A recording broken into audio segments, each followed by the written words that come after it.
spear, so at this point. Anti-mage should be way He has too spoken. greedy. Yeah. This was the obvious call. It should have been Juggernaut, but you know. Oh. We can dream. We can't dream, and for Extreme Gaming, They are. Why? Because you favor Falcons? I mean, you called them extreme gaming fans, so of course they're dreaming for the win. That's not what I was trying to imply. I was trying to say that they're going to be an undefeated 3-0 team. Our first one.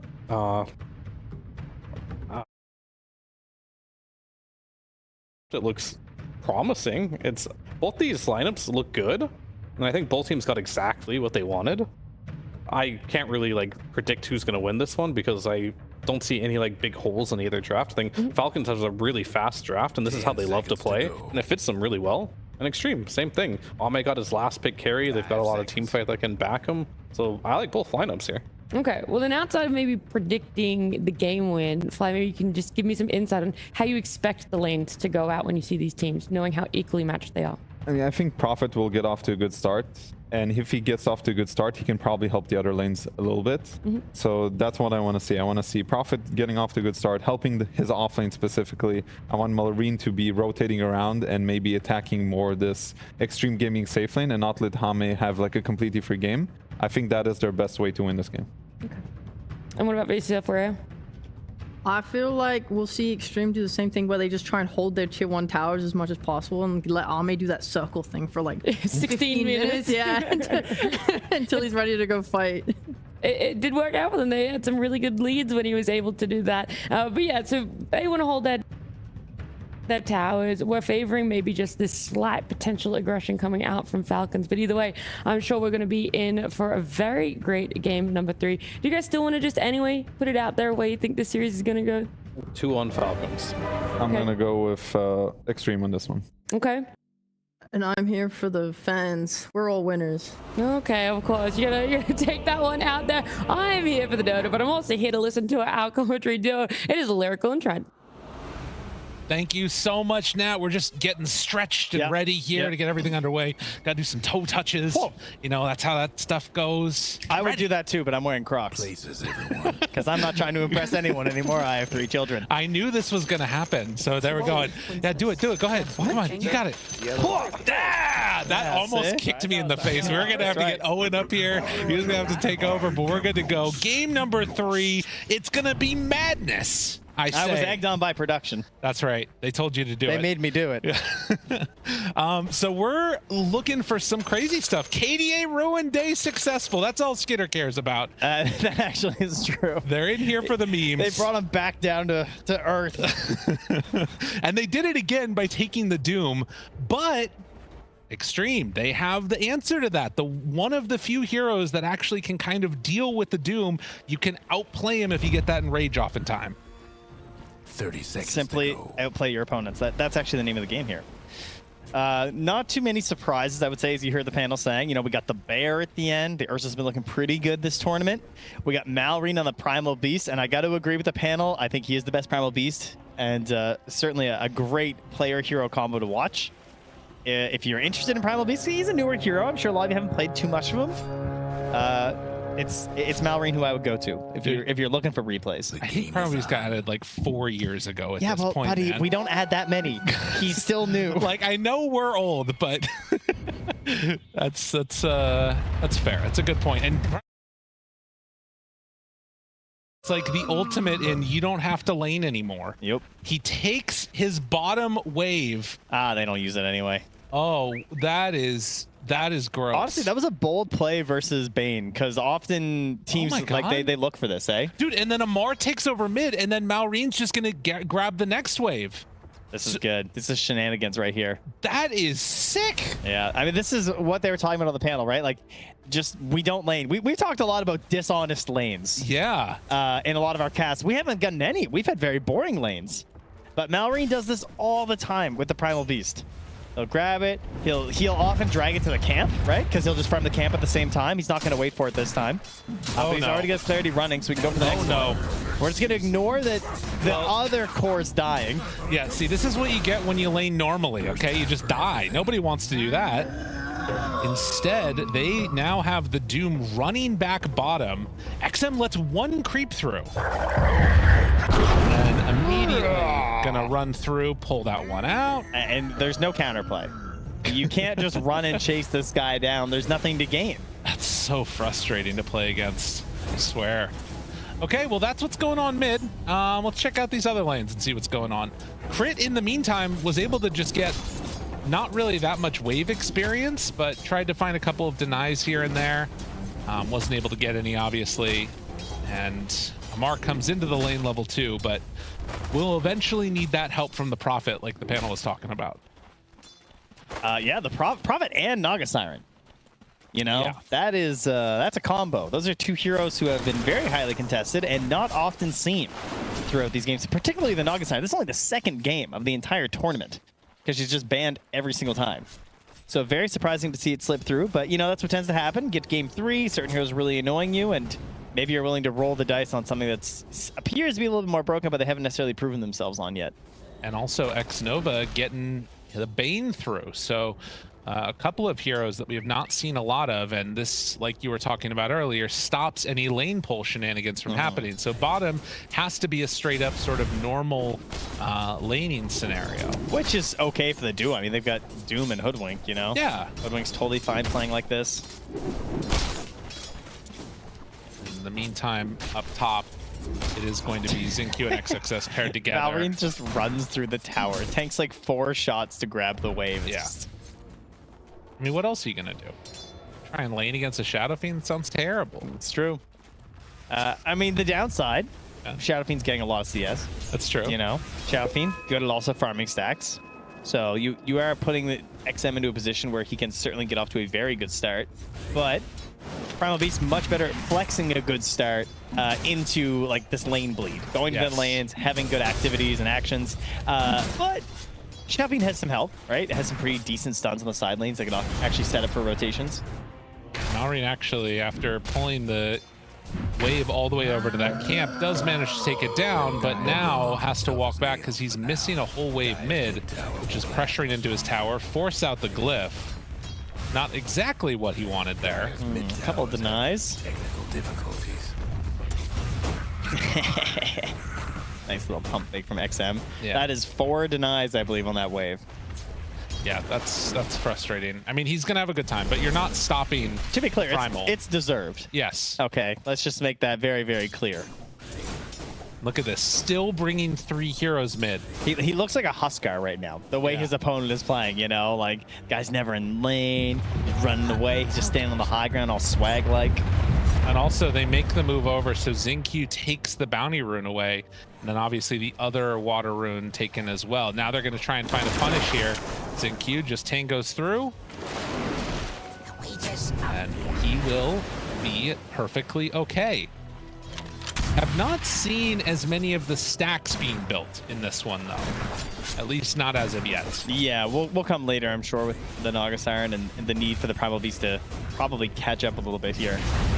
As he's already starting to fall behind. And painful to have a very expensive couple of charges that came out of this bottle. It is not looking like it's getting filled anytime soon. No, they're taking away all the runes. Super frustrating to play against. XXS clears through that camp, pulls it in. It is, you know, Trent, I hate to say it this early, but I feel like we're going to 60 minutes.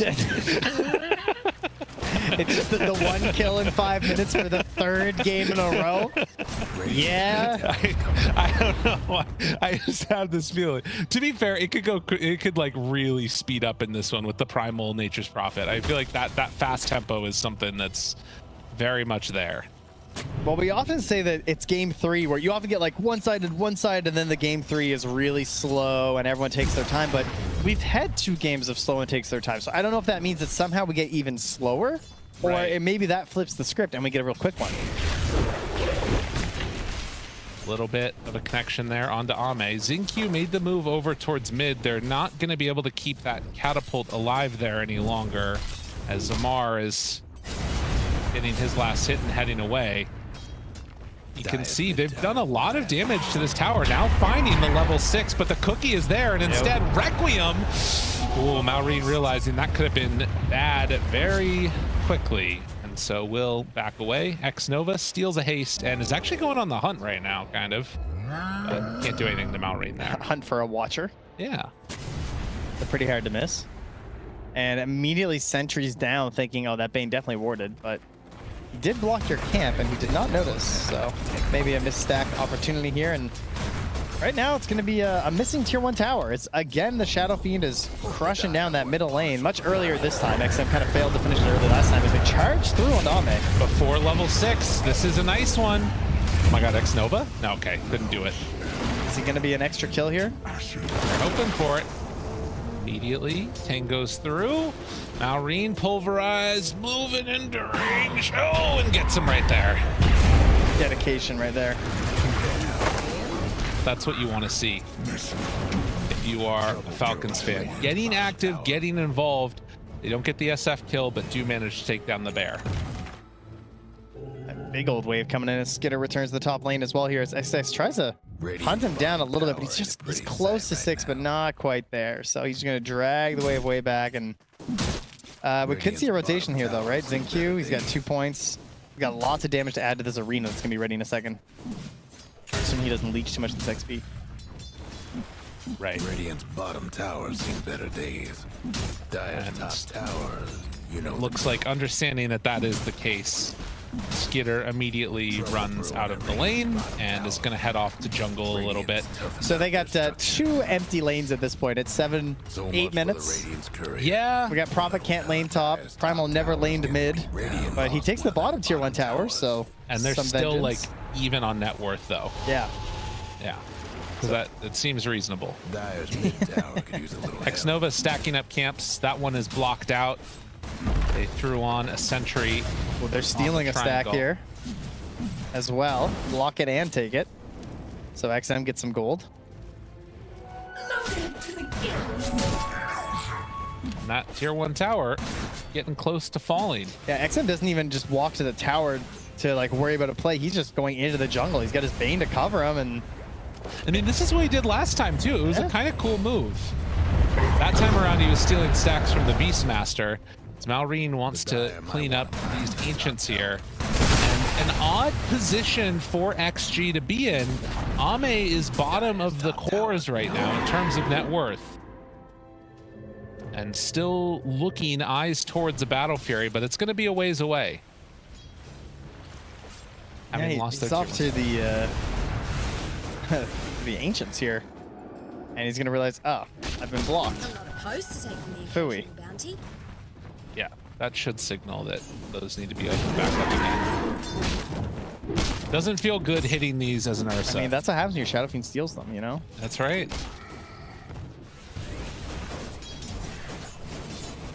Skitter still underneath his tower. And in terms of abilities to make plays around the map, you kind of need 6s on these supports, you know? X-Nova only level 4. Snapfire is close. Zinq maybe could make some type of a play with Mars, but going for the Yules, XXS is still pretty far away from that to happen. Oh, he swapped over. Go blink. Yeah, that makes sense. My god, Ame is low, almost dead to those ancients there.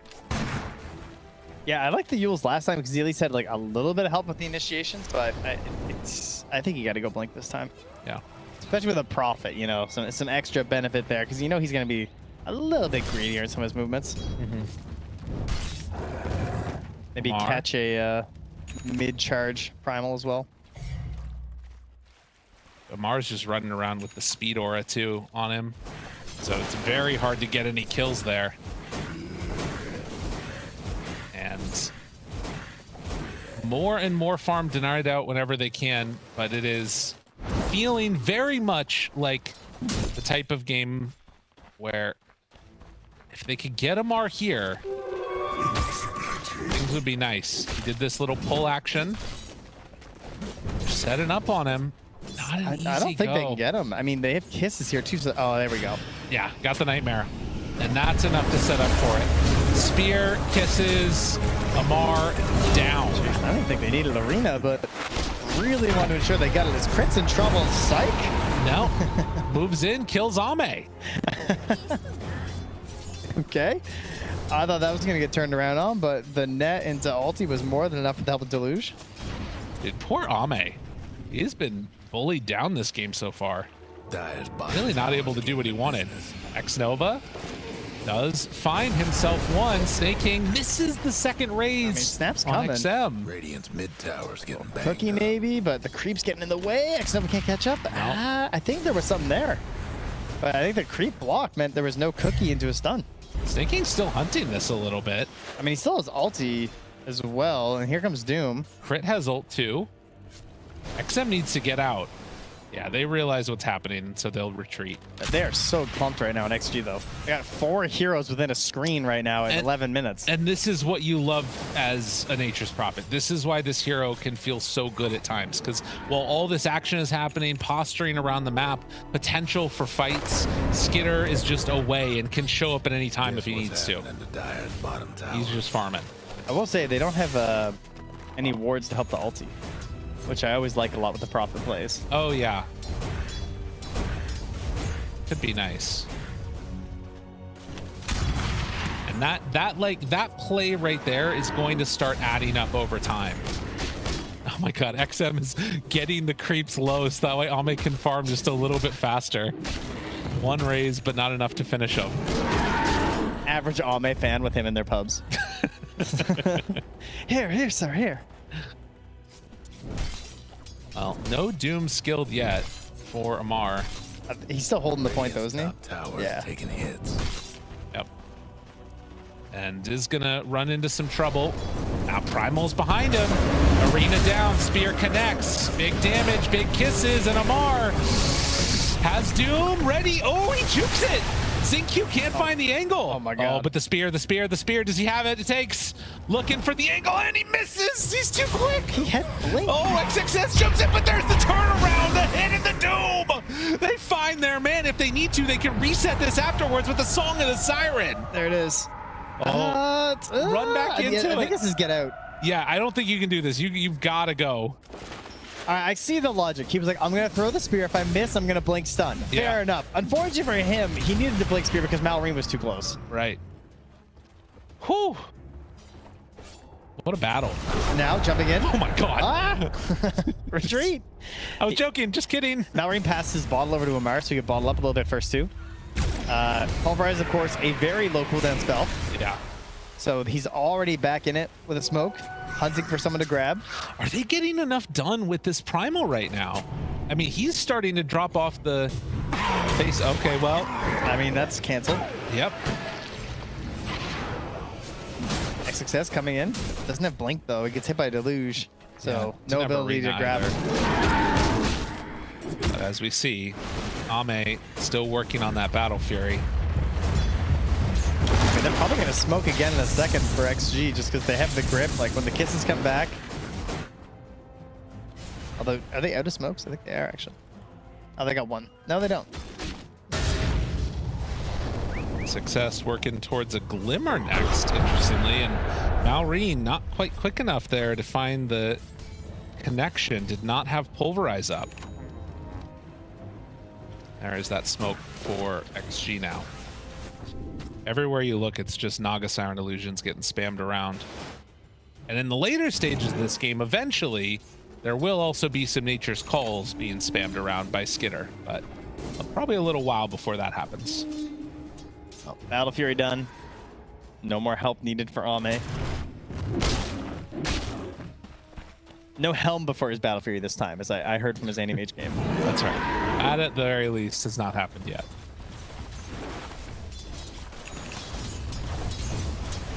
So, 15 minutes, and Midas bought for Doom. Snake's gonna walk right into X-Nova. Drums. X-Nova spots him. Meanwhile, bottom, they find Malrine does have an amp damage. Could have maybe got a little bit sketch, and Arena! Does he have the damage to kill him in time? Spear out, find him, dead. Yeah, they're gripping Snake. He's dead too. Ooh. Almost slithered his way away in the nighttime, but does get spotted out there as he tries to farm one more camp and dies. I don't know, man. Radiant's mid tower could use a hand. The way this is going, I feel like XG, they might have the juice here to get it done. I feel like they haven't gotten much of their stuff online yet, though, for Falcons. You know, like the Prophet's kind of been That's true. inconsequential. AFK. Can we take a look at damage done real quick? He's throwing at ultis, you know. I don't know if he was. Oh, yeah, he's At 1.8, it's not bad. That's true. Shadow Fiend was Shadow less. Fiend. That might change right here. Oh, that's a big one. XM tries to walk away. Malreen's still on the hunt. No more pulverize. Ambitious. And gets himself out of trouble.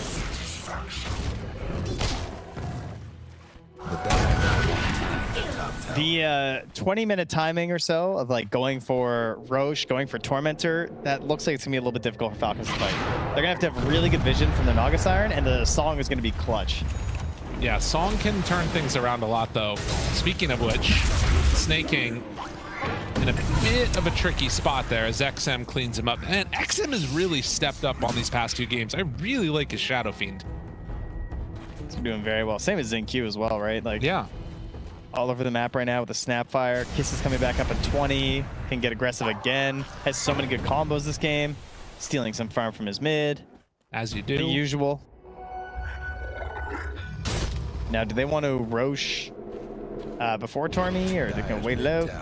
X-Nova's prepping. He drops a ward on a sentry that's hidden in the trees from the Dire here. Yeah, that is there early, and now they show up. X-Nova's in the area, but everybody on Falcons was there too. X-Nova, he's making a play. He's gonna lurk. He's trying to cut a hole that he can hide in. ZinQ is now in trouble too. All right, things getting very weird. ZinQ is dropping and going to die. X-Nova still stuck in behind. Yeah. Gets spotted on the off center combo here from the Dire. And now they know when they're going to get him. Wow. And he's Nightmare walking away. It'll work. Don't worry, buddy. Maelstrom couldn't bring the creeps over in time for the kill.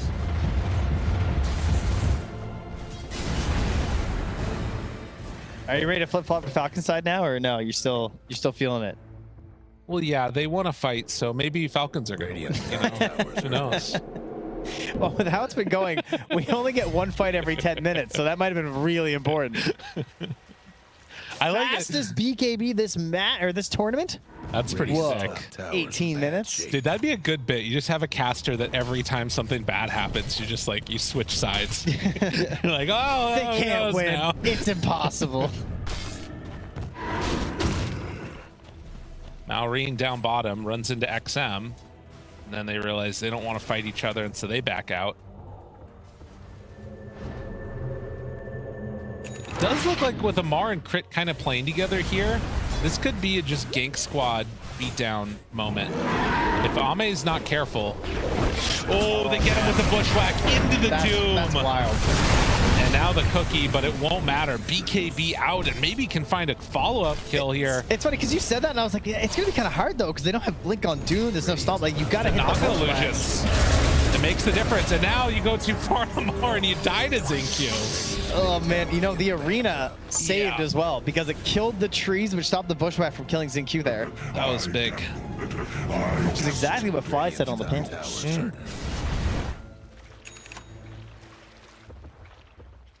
Smoke claimed, and 20-minute mark. You know where they're going. You know what? They look like they're going right for that Tormentor.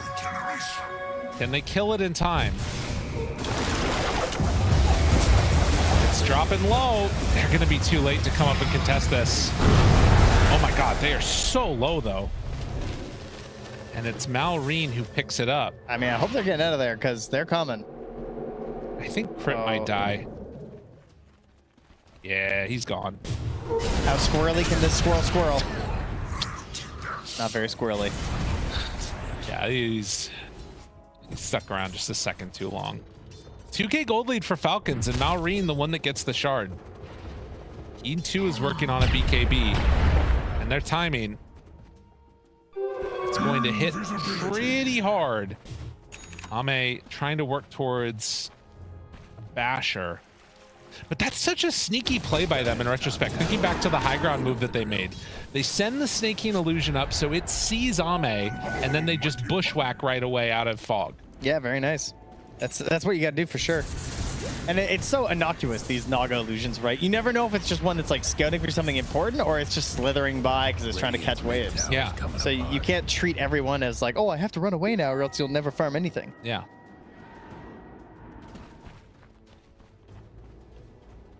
I think in the later stages of the game, probably you can do that. Ame, there's many heroes here. They find him again. Bushwhack in trouble, Woo! dead. Hoodwink still got it. I don't even know what you do against that, man. That's pretty brutal.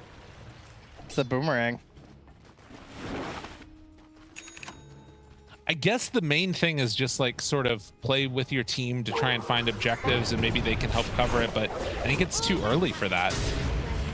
It feels bad to think you have to be farming behind towers the entire match right now. Yeah. Radiant's mid tower could use a hand. And there's that big BKB for Malrine. The usual for the old Primal Beast, huh? But you know the one thing about this too, though, Tell is me. that in spite of those like very important kills that they're taking on to Ame, the separation between him and the highest core in the game is only like 2,500 gold. Yeah. It's still very, very close here. Yeah, it's not too bad. And their BKB timings will also matter a lot. As a smoke now coming. As it arrives right now, as you just said that, XMs.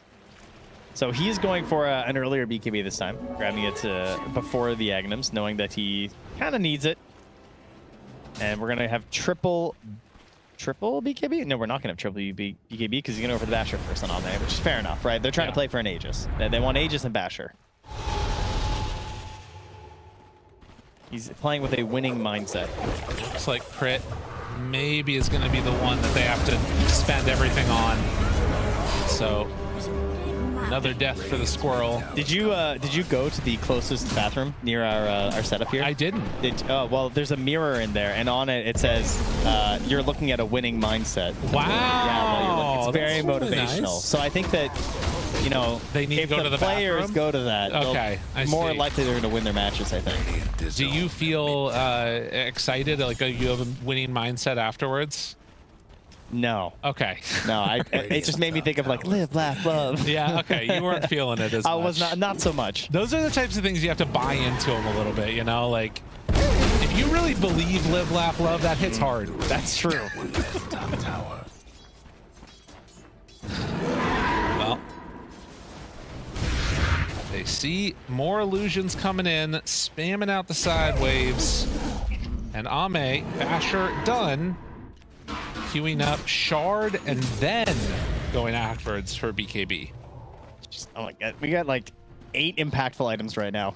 Every timing is being hit across the board right now. And nobody is fighting. All of the items so to fight. unusual for the rest of the series. Everything you could want, and they're just like, no, I'm good, I'm okay. Naga Siren is so annoying because she Alright, presents carry that on. exact same scenario of the 60-minute game, but it's just the whole game. Yes. Where it feels like there's always like, oh, there's the buybacks and there's this spell and that spell. But she is just a constant of just like, well, there's song. Yeah. And like, what if the song happens? Then Right, you can't fight it's into the song. Jover. You can't do it. They keep sending out these illusions, scouting this area, and last time that happened, Ame died.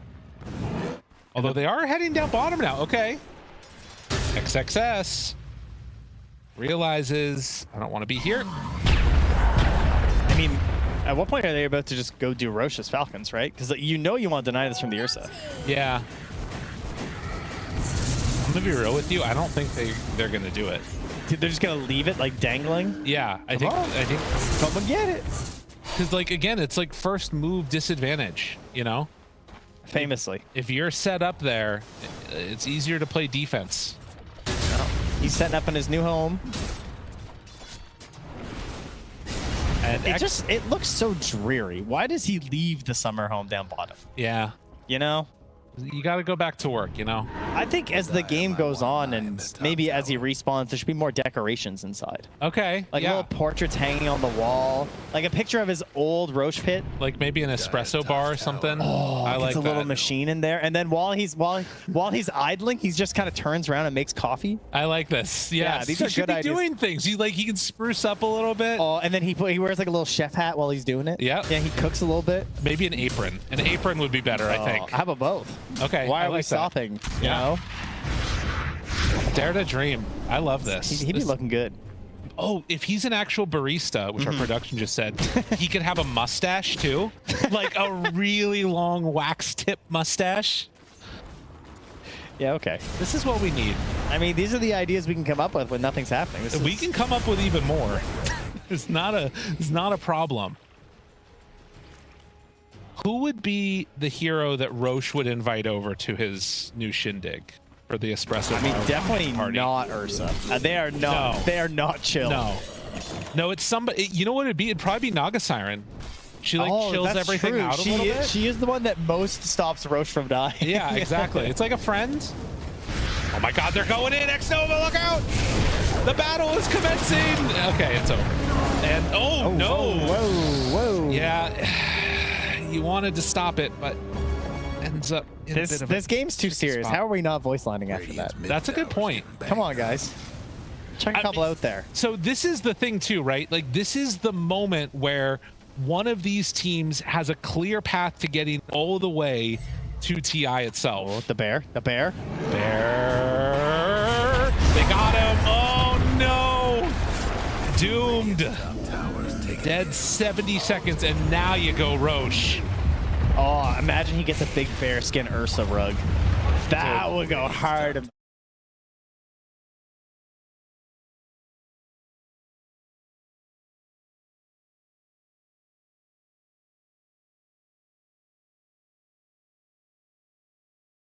Stop this manhandling that's happening. Unbelievable. Too busy farming it up. They are smoking. Are they going to try and come and contest this? I mean, you can chuck some kisses in here. Oh, they Dude, know. they're leaving. Yeah, they got the read. Oh, wow. Radiant's top tower's taking hits. Okay, there's still no Ursa. Okay, Malrine has Blink BKB though. Yeah, they also have Blink BKB for XM, and with no Doom, that's a free setup. Like 80 seconds, no Doom, but Now, they will have Arena. For all the times you complain, Aditi did not just spawn there. X-Nova caught. Oh, and they can't do anything again. Arena back in 7. Arena. How badly do you want to go for this though? They got to think This is about it. The getting a little buyback wild. from the Bane. Roche very, very low. We have Shadow Fiend Ursa. This is our Roche. Yeah. Don't give up nothing. But they're still solid. Won't last much longer. That is the problem. And don't have... Oh, Ame's just going for it. I mean, they have vision. Yeah, they see this. Ame takes it. He just walked in and took it in the arena. It's all over. Oh, supports go down. Thank you for getting Roche so ready for us. Yeah, so kind of. I mean, popping the BKB as well, just be like, there's just no way. I'm not letting this go wrong for us. Guaranteeing there's no song shenanigans. Oh, jump mid though. Ooh, trying to get some revenge, and This he's all alone. would be The nice. classic. And look at that. Oh, he went out alone because your team got Roche, and you think we own the map, and then you just get blown up by 2 cores and tipped by Mallory. Man. Oh, sorry, that was actually to his ally. My bad. I thought it was a Shadow Fiend off to the right. Well, Just a nice friendly tip. that's right. Man, they've changed. They have. They've grown. So a chance here as you see this replay. Dire's top Even with vision, even with all of that, Ame says we can do this. And Snake King not able to get a song out in time that would have made a difference. Just requiemed. Takes him down. But then spotting this vulnerability of no BKB, of course, he will die immediately after. Oh, not feeling great.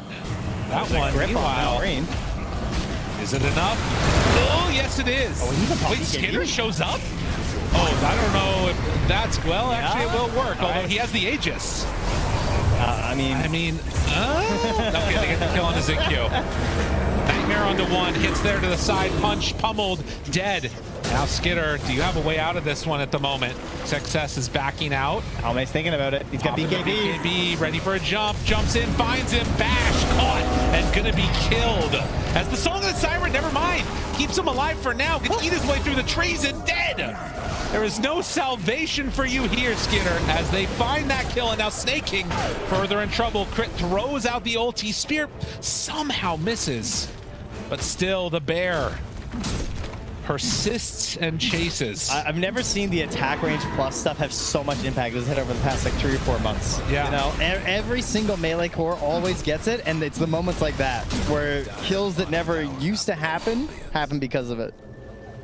Man, the Aegis providing an opportunity there to punish the Falcons' extension. About that bottom tower. There's some pretty greedy maneuvers. Oh yeah. Trying to go back in on that one, I gotta say. Snake gets regen. Ame wasn't quite able to catch him there. But back again to even in this game. The main heroes with a lot of gold right now are the Naga Siren as far as the supports go, and the Snapfire here for Xing Q. Both with a lot of defensive oriented spells and items. Well, speaking of defensive, I mean, look at that. Ame going for that Lincoln Sphere this time. Sick of being doomed. He needs it. It makes sense. Decent versus Primal as well, of course. Try and make his game just a little bit easier. That's going to be fully completed. Ooh, in the meantime, that is a big pickup for Crit. Yeah. E-Blade done. So a way to save if the Ursa gets onto somebody. How long until we have a nullifier? Right. It will still be an issue though if they catch somebody in arena because they've, you know, obviously no vision. Yeah. Though he does have the tree. Right. Yeah, that's true. I feel like that shouldn't go through. Yeah. You know? Right? I feel like it just doesn't make sense to me. Ame, Lincoln's reveal. Grabs, realizes that's not gonna work. E-Blade out though, and now Arena hits onto 4. Is this too many though? I mean, he's Amy with the kisses going out, trying to take the kills onto Crit, onto Snaking, running away. They're so survivable with that mech, but they do manage to get a kill. Yeah, that was something that Fear pointed out during the panel of just like, you know, the song goes off, you start throwing these kisses. Yeah. Still pretty nice as they're able to scoop up Snaking, trying to TP out, but it's not a lot of hope on that one. And that's going to put them in Tormentor time. Gonna be a second Lincoln Sphere here. And that creates some issues for Falcons. Yeah, the communication, and with how chaotic the fights have been this whole series, trying to communicate like, Lincoln's down, and go for these big dooms is really scary. Because it is make or break on the fight. Yeah. Does have Refresher on Malrine, though. Radiant's mid tower could use a Some more avenues might want to mine to break it if you want. Would love to not have to break a Pulverize on a Lincoln's and then refresh to do it again, but if you gotta, you gotta. And now, not only are they worried about Lincoln's, yeah, the big Scythe pickup here. So we got triple BKB on the Dire cores, and they have to watch for that Scythe pickoff. Yeah, dude, XG are looking good. This is a really scary timing. I mean, you still have a lot of ways to take this fight for Falcons, but I don't know. I'm starting to lose a little bit of hope here for him. And Snaking, he went for the Pipe and the Glimmer. Or sorry, the Pipe and the Greaves, which are great, but it means no Blink for a while. Yeah. So the limits of the song become pretty apparent. Level 24 Ursa coming in as a big bear. I mean, if they can free hit, if they can get their dooms off, if they can reset the fight when things start to go bad, those are the ways that Falcons can win these engagements. But if Ame kills a hero in the first 4 seconds of a fight, that's how it's all going to fall apart. Yeah, and I think we're going to be seeing them dodging most of these engagements. Malrine. Oh, that was greedy. That is exactly to be fair, what they needed. Yeah, we see the entirety of them moving. Yeah. We you know, they obviously have no idea on Falcons that the entire team was smoking heading that way. Crit. So Oh, the blink in, and now the grip. Can everybody else get here in time? Well, yes, they will. They brought numbers. taking away that wisdom. That's 2 down now, so yeah. Wisdom, and then Skeeter finishes the Daedalus, is working towards level 25. It's just going to be so difficult to actually stand in these engagements for him. He's going to try and get a Satanic to try and stay survivable. But he's going to be looking for high ground defenses. Yeah, there is still a definite issue in this game of Skitter being able to stay incredibly farmed. He's not like miles ahead of the other cores. And as a matter of fact, Ame just passes him right now. But it is still something to be concerned about, is him showing up to a fight and being able to freely hit. I mean, there's 3 Lincolns. At what point do we actually see Doomags? Am I crazy? You know? Like, I feel like at a certain point, it's so impossible to cast your spell that surely that seems like it might be worth it. He's thinking more like, well, I'll just try twice. Yeah, that's true too. So either I'm going to get 2 good Dooms, or it's going to be a bad time. I mean, one of the issues that you're still going to run into there a little bit is that if Doom does, you know, get Ags, you might end up getting like gripped by the Bane, and then you're essentially useless anyways, or something else. You know? Hey, it's still an AOE while you're gripped. That's true. But like, you can't even use Refresher on this hero very easily, right? Like, Doom's the Bane. That's a solution. There. Got him. Oh, he left the gem though. Oh. So that gets picked up by XXS. Another interesting item there, Primal. Picking up the Aeon Disc. It's making a bit of a resurgence in this series, it would appear. Yeah.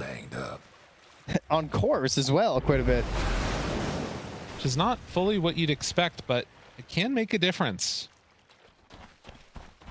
Another reason, I mean, we just also haven't been seeing that many nullifiers, which could be part of it. Okay, there's a Lotus coming out on the Sapphire. We gotta go Ags. Or else we're either reworking it or he's buying an Ags. Yeah, I mean, he can still do the cell stuff if he needs to. If he sees that, like, yeah, you gotta imagine that it'll be on the mind. Roche goes into the pit, starts to hit. Illusion's out. Ready to move. They see it out. Skitter's there. They got XM? Oh, finds him to the side. XXS, big arena. Not enough though, and they get the control if they need it, but XM jumps forward, finds Crit, gets that kill. Now Malrine, soon to be in trouble. Channel, bash, do they find it? No, he gets no bashes in 5 hits. Oh, they've moved over, they got Xingqiu. Xingqiu starting to die. Maybe an opportunity here for Falcons. He lives? Chasing, do they feel confident going all the way forward? No. That little slug is some fast. Wow. Snail, sorry. That sounds insulting. Radiant's bottom tower. He was so low. They're in the pit. Skeeter, I mean, he hits like a bear at this point, you know? He loves anything that just stands still. He's having some issues actually right-clicking stuff this game, but Roche, no problem. They're going down with the illusions, trying to stop any extra action from coming. They got to be careful. Skitter moves in, finishes it. Ame is there, though. Now Ame, in the pit alone. Success jumps in. The sleep is there onto Doom. Now Malrine gets the channel to pulverize. Hits onto all 3, but interrupted. Oh, Xingqiu, what a player. Now the song, I think you have to just get out. Yeah, I mean, they came into this fight with no BKBs, really knowing the song is up. This fight? No. They jump it, they miss it completely, but the Doom on XM! Oh, they do! Skitter shows up, but he has enough in the tank. Now Ame seeing a target, wants to find him. There's the bash.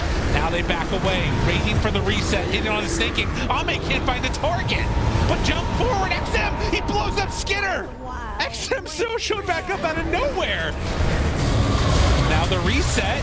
There's a spear onto Amar, but the control is there. Skitter brings down XM. That's a dieback. Falcons find something here out of nothing. The level 25 on Skitter. It's not enough to take down XXS. And now he turns. He finds Skitter again. The bushwhack. Saved by Crit. Can he stay on target? Stay on target. One more hit. It's all he needs, and he gets it. Skitter is going to fall. Green's back in. The battle, it just keeps on going. They can buy back if they need to on Nature's Prophet. Can they chase this one down? Can they turn it again? Hex is there. He is dead. Ame stands tall. Triple kill. Find him a third. Woohoo! Ame is back, baby. Way too strong.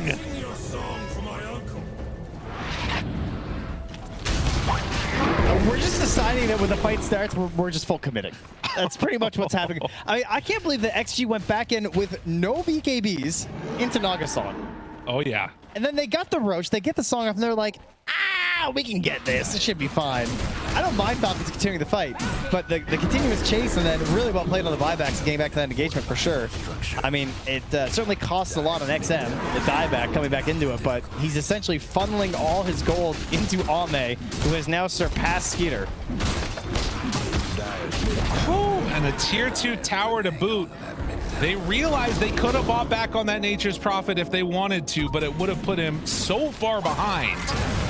He's even right now with Ame, but I mean, I don't losing think a lot. Yeah, I don't think they win that fight if he comes back in there. That's true, honestly. Guess what's happening to Dire? The bear don't care. Yeah. It was a little bit too much at that point. All the items were coming back up, like they're getting their BKBs and everything, and they're just gonna swing this into a couple of objectives. Oh. There is that big Aghanim Scepter for the Bane, which makes it really hard to deal with. Yeah, that really causes some issues. Who breaks that? I guess you have to song, maybe? Oh, let's take a look at this again. This is after the Aegis. Like, they've got it on the Nature's Prophet. Things aren't looking great, but you know there's no BKBs, and like they could leave here. But Yeah, they think, hey, we got damage. You know, we still have Doom. He wants to fight. That makes sense. Oh, But they it's did kind break of the awkward when he Lincolns. jumps back in. Yeah. I mean, again, getting the kill onto XM, things were looking sort of okay. Dude, the instant buyback from XM too. Yeah, he knew. He was ready for it. I mean, they had a long time to talk about it. Look how song going. Look how close Omni was. Oh, He yeah. almost died. And That's then crazy. And he had no buy. he makes it all the way back to base. That's it right there. Yeah. Him not dying right there is the only reason things turned out decently well there. I mean, they had a 4K lead before all this. And XM dies. Like, he had to TP back out after this fight. This is really the problem. This Yes. play. Yeah. The jump in after. Oh, and then just the punish. Just a bit of an overextension. Oh, and the here. Lincolns means he couldn't get the sprout down either. He could have maybe sprouted the ground, but it's a tough call either direction. Oh, a wee bit too much. I mean, that ended up being a full, what, like 3-4 minute fight? Meanwhile, duration. Tormentor's about to arise again, I believe, here. In the world of the living. Blink Dagger done now for Snake King. Okay.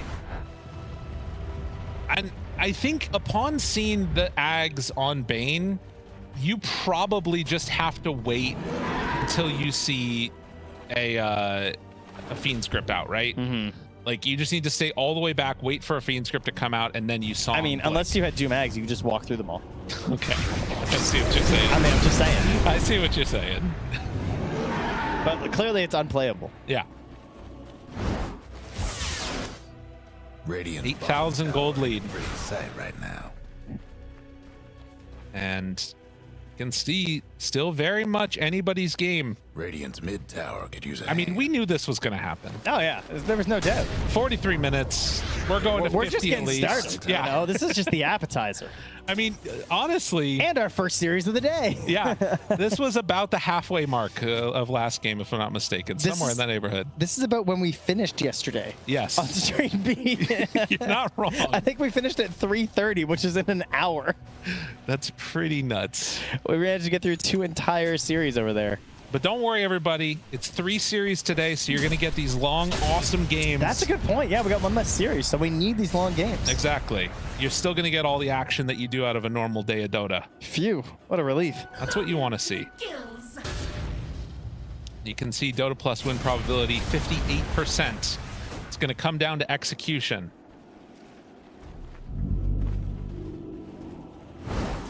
I gotta say, it's like everybody talks all the time about the efficiency of Falcons and how well they're doing stuff. XG are putting on a solid display of it right here as well. This team has really impressed me, this TI so far, all along the road. I think, yeah, a lot of people had them coming in the lower half of the bracket. Yes. You know, thinking like, they're probably not going to do it, including me. They could be the first ones through. It's possible. All right, refresher. Oh, wow, 4 seconds slower than the average? Yikes. That's cringe. Very, How very disappointing for him. embarrassing. Yeah, wow. I hope no one shows Amar that later.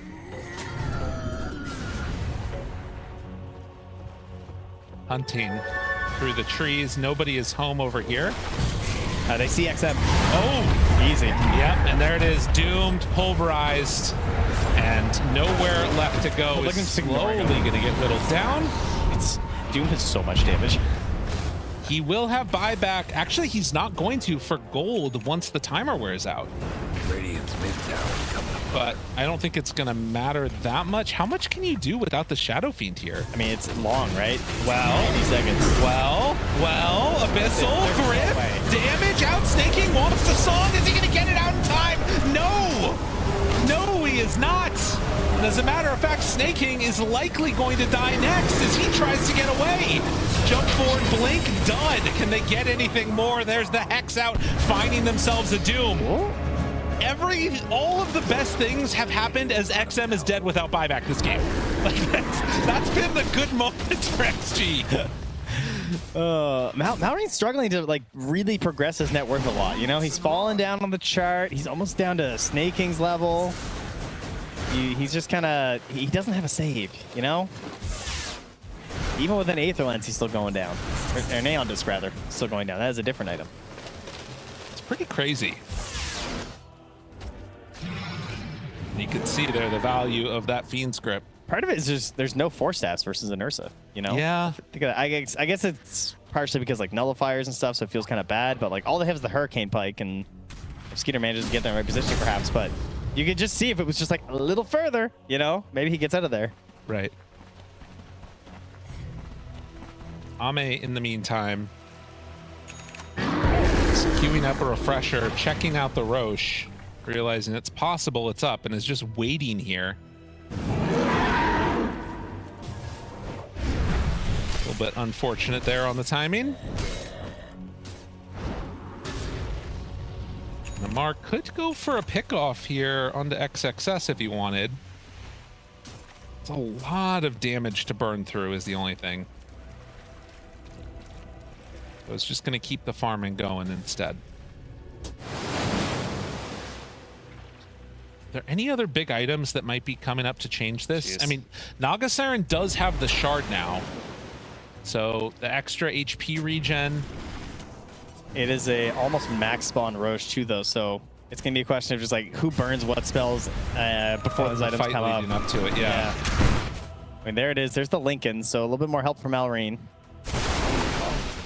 So he can swap that in after his his pops, or more likely, you know, take out his bottle. Yeah.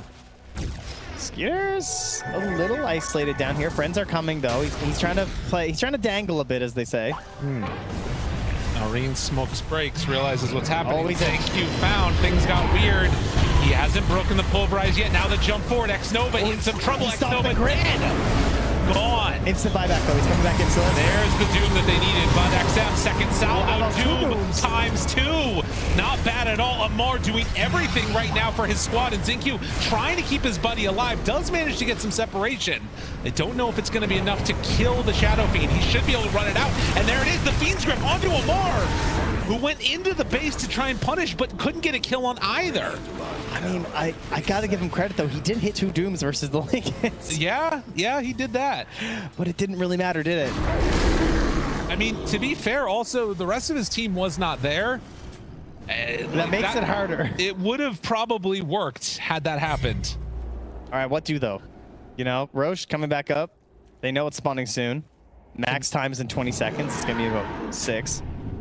Dire are not contesting. Malrine's just chilling bottom, maybe trying to put some pressure. Yeah, I mean, that's all you really can do at this stage.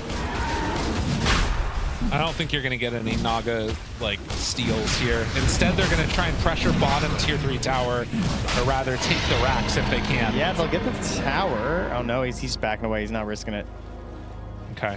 Too worried about someone TPing back early. Tower ain't a pretty sight right now. Radiant structures must have been fortified. All right, well, that gives Ame a refresher shard, as he was queuing up the refresher orb. That allows him to buy the bots level 2. Okay, so this is a guy who already has no slots. Yeah. And is buying bots 2 here. Oh, he's swapping out the BKB. That makes sense. Yeah, sell his treads.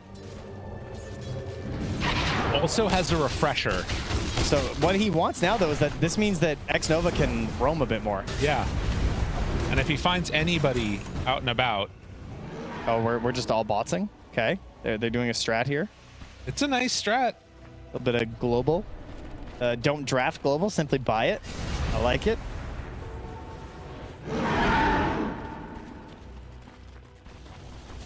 He has to take out these illusions. And smoke up. Okay, so this is the thing. Ame pushes bottom. Now they smoke up with 4, and we'll try and hunt. And he can be Nature's Prophet too. Perfect. XS leading the charge here with the scythe. Oh my god, they are running right at him over there. If they realize it, oh my god, they're gonna catch Skidder. I mean, he is forced to the high ground. He's just alone. They get him. The Hex. Dude, everybody knows where Nature's Prophet's gonna be. The safe place is not safe anymore. They blink forward, grip, but the channel pulverized to break it. That was crazy. Nice play. Can they get a good Doom off, or are they just gonna try and reset? Looks like it's a reset. I mean, it's into the Aegis too, so they don't want to necessarily force this fight, having the buyback available, but not wanting to use it on Skidder. But these deaths are so important for the Nature's Prophet, right? Because normally this like setup that they're doing right now would be impossible because the other lanes are pushing from NP. Now they can actually make this go of it and force something out of Falcons. And if he gets an arena in the back here, even with the song, these kisses are going to do a lot of damage. He's got the 25. They will dismantle this team if they're not careful here. Snaking, looking for a side angle with his blink. Trying to hunt, wrap around, catch somebody. There's the smoke. 2.5 minutes left on this Aegis big arena. Well, only hits on a crit actually with the Requiem too. They're hoping for a little more. Now the buyback, there's the Doom, but the pass over the Lincolns. What a play, and he dooms himself. Oh, that was nice. They do have a song, but it's not going to turn into anything afterwards. They just have to run the hell away. Now, they do have a buyback with Refresher on Doom if they need to use it. And honestly, they might need to. The way this is going, you're going to lose all of your base otherwise. Nature's Prophet back up in 10. I mean, they have top lane and the tier 2, so they can at least force them to commit to the tier 4s, right? Well, yeah. I mean, it looks like they're going to call it for there. Do they keep going for more? This is where you're probably going to need to buy back. 60 seconds, 50 seconds on respawn. Can they do it here? Can XG end this game, or are Falcons going to push us further forward? There it is, Skidder in the trees. Now he's in the trees with the bear, but he hits pretty hard against the bear. Not getting back. Finally there with the Abyssal Blade. E-Blade out. Now XXS has control over on the Doom, trying to kill him. They're isolating and taking down Amar. Amar starts to fall, but will he finally fall enough? No, he lives. Skidder's hitting so damn hard. He jumps out though, Ethereal Blade saves himself. Skidder, no, is starting to die, and that is a death, but he does have buyback. Ame, the big bad bear that could. He's turning, he's hitting really hard. Give him a God, bash. you gotta get out of there. Song, anything, just stop the damage. He can't bash him. He can't do it. It's impossible. He can't bash him, he can't hit him, he can't get anything. And eventually, they take down the monstrosity of the Ursa. How many hits was, I mean, I know he's got a butterfly, but goodness gracious. I mean, the Abyssal, he's just waiting, like, come on, help him out here. Well. And they hold. And they hold. They hold a little bit longer here. You know, I have suggested, and I've sort of joshed about this Doom Eggs, but realistically, you see what happens? Yeah. I don't think the Doom Eggs works, because I understand it. Because you simply, like, even if you get into these fights, they're gone so fast. And he manages to get some big Dooms off again here, and what a play. Somehow finding a survival here. This was terrifying. When the bear jumps in with you inside the Sprout. Yeah. Not the best side. And look how close Amar is to death here. He doesn't BKB right away, so he gets pinned, he gets hexed. He drops down this low, and then it's like, oh, BKB. What heals him here? It was, well, one thing was that Snake King kept him alive with the E-Blade too before he got his BKB out. Someone must have hit him with a Lotus. Yeah. And in the end, just... Oh, I guess it was probably the Greaves, eh? It was probably Snake King's Greaves. But that was a big heal. He knew that there was nowhere else he could go, but potentially could have been destruction. Finally gets bashed after all that. will be able to get the pulverize at the end there. God, I don't know. I mean, that was a huge chunk. I mean, look at that. Skitter got 1,300 Now, gold. Can I just point out, I'm just saying, Yeah? right before that defense, the panel walked in. Yes. I'm just saying. That's 3 in a row. That's true. I'm just saying. They're just trying to be good panelists, you know? If there's even a hint that it's possible the game could end, they're over here. And Skitter. That's not ideal. Oh, not good, not good. Yeah, I was wondering about that too. The Ags, if he was ever going to be going back for that, does have 10,000 net worth right now. Oh, well, speaking of which, actually, Amar is going for it. Really? He's had enough. Oh, I was talking about Ame with the Ags. Yeah, no, I realized that. And then I clicked over on Doom thinking, could it be? All right, carry on. But, I mean, I do get it. Yeah. Because I'm watching these fights thinking, like, what if he did have the eggs? And it's still so hard to actually stick and glue on people. Right. 8,000 gold. All that stands between them. You've got this massive carry in both the Nature's Prophet and the Ursa. I think in a one-to-one matchup, Ursa is really messing up Skitter right now. Okay, so the butterfly does make a difference. here's the play. Are you ready? Tell me. I've got this. Okay. Naga Siren, Songs, Blinks. Okay. Okay. Doom, Dooms layered over top of the Songed heroes. Good. GG. Like, what's a bear gonna do? They just run away. the Delta split. No. It's over. Okay. That's it. All right, He's got I see. nothing. Yeah, I gotcha. So, You know, someone's on X Nova at the same time. okay. I do think that there is more in the tank here for Falcons in a couple ways. I don't feel like they've been able to really get as much out of like Maureen in some of these fights in terms of the damage that he's doing. And then it's like you've got sort of a no damage support in the Snapfire, and then you kind of got to get like a ton, it feels like, out of Crit. And he's been doing a lot of save-oriented stuff too. So the damage really feels like very similar to game number 1, like it's all coming out of the position 1. The supports are struggling though, versus like the SF and the Snapfire damage. I feel like, Yeah. you know, that part is a little bit tough. But yeah, when it comes to Skitter, yeah, it's kind of all on Ame. And obviously, he's not going to get an MKB at any point. So, Well, I was reversing that. I was saying that it's Skitter that's the only one that's doing the damage in this one for I'm Falcons. sorry. I thought you were. Gotcha. all good. Understood. I was not hearing what you were saying. You know, it's not like you've been distracted by anything. 3 60-minute games or anything. No, yeah, that's crazy. Yeah, we are going to hit it again. It's true. I told you at minute 5. You did. I mean, it was looking that way. Far more kills in this one, though. This has been our most bloodthirsty match so far in this series. Oh, this has been hype. I'm loving it. A couple minutes of downtime in there, but it's been a lot of back and forth action.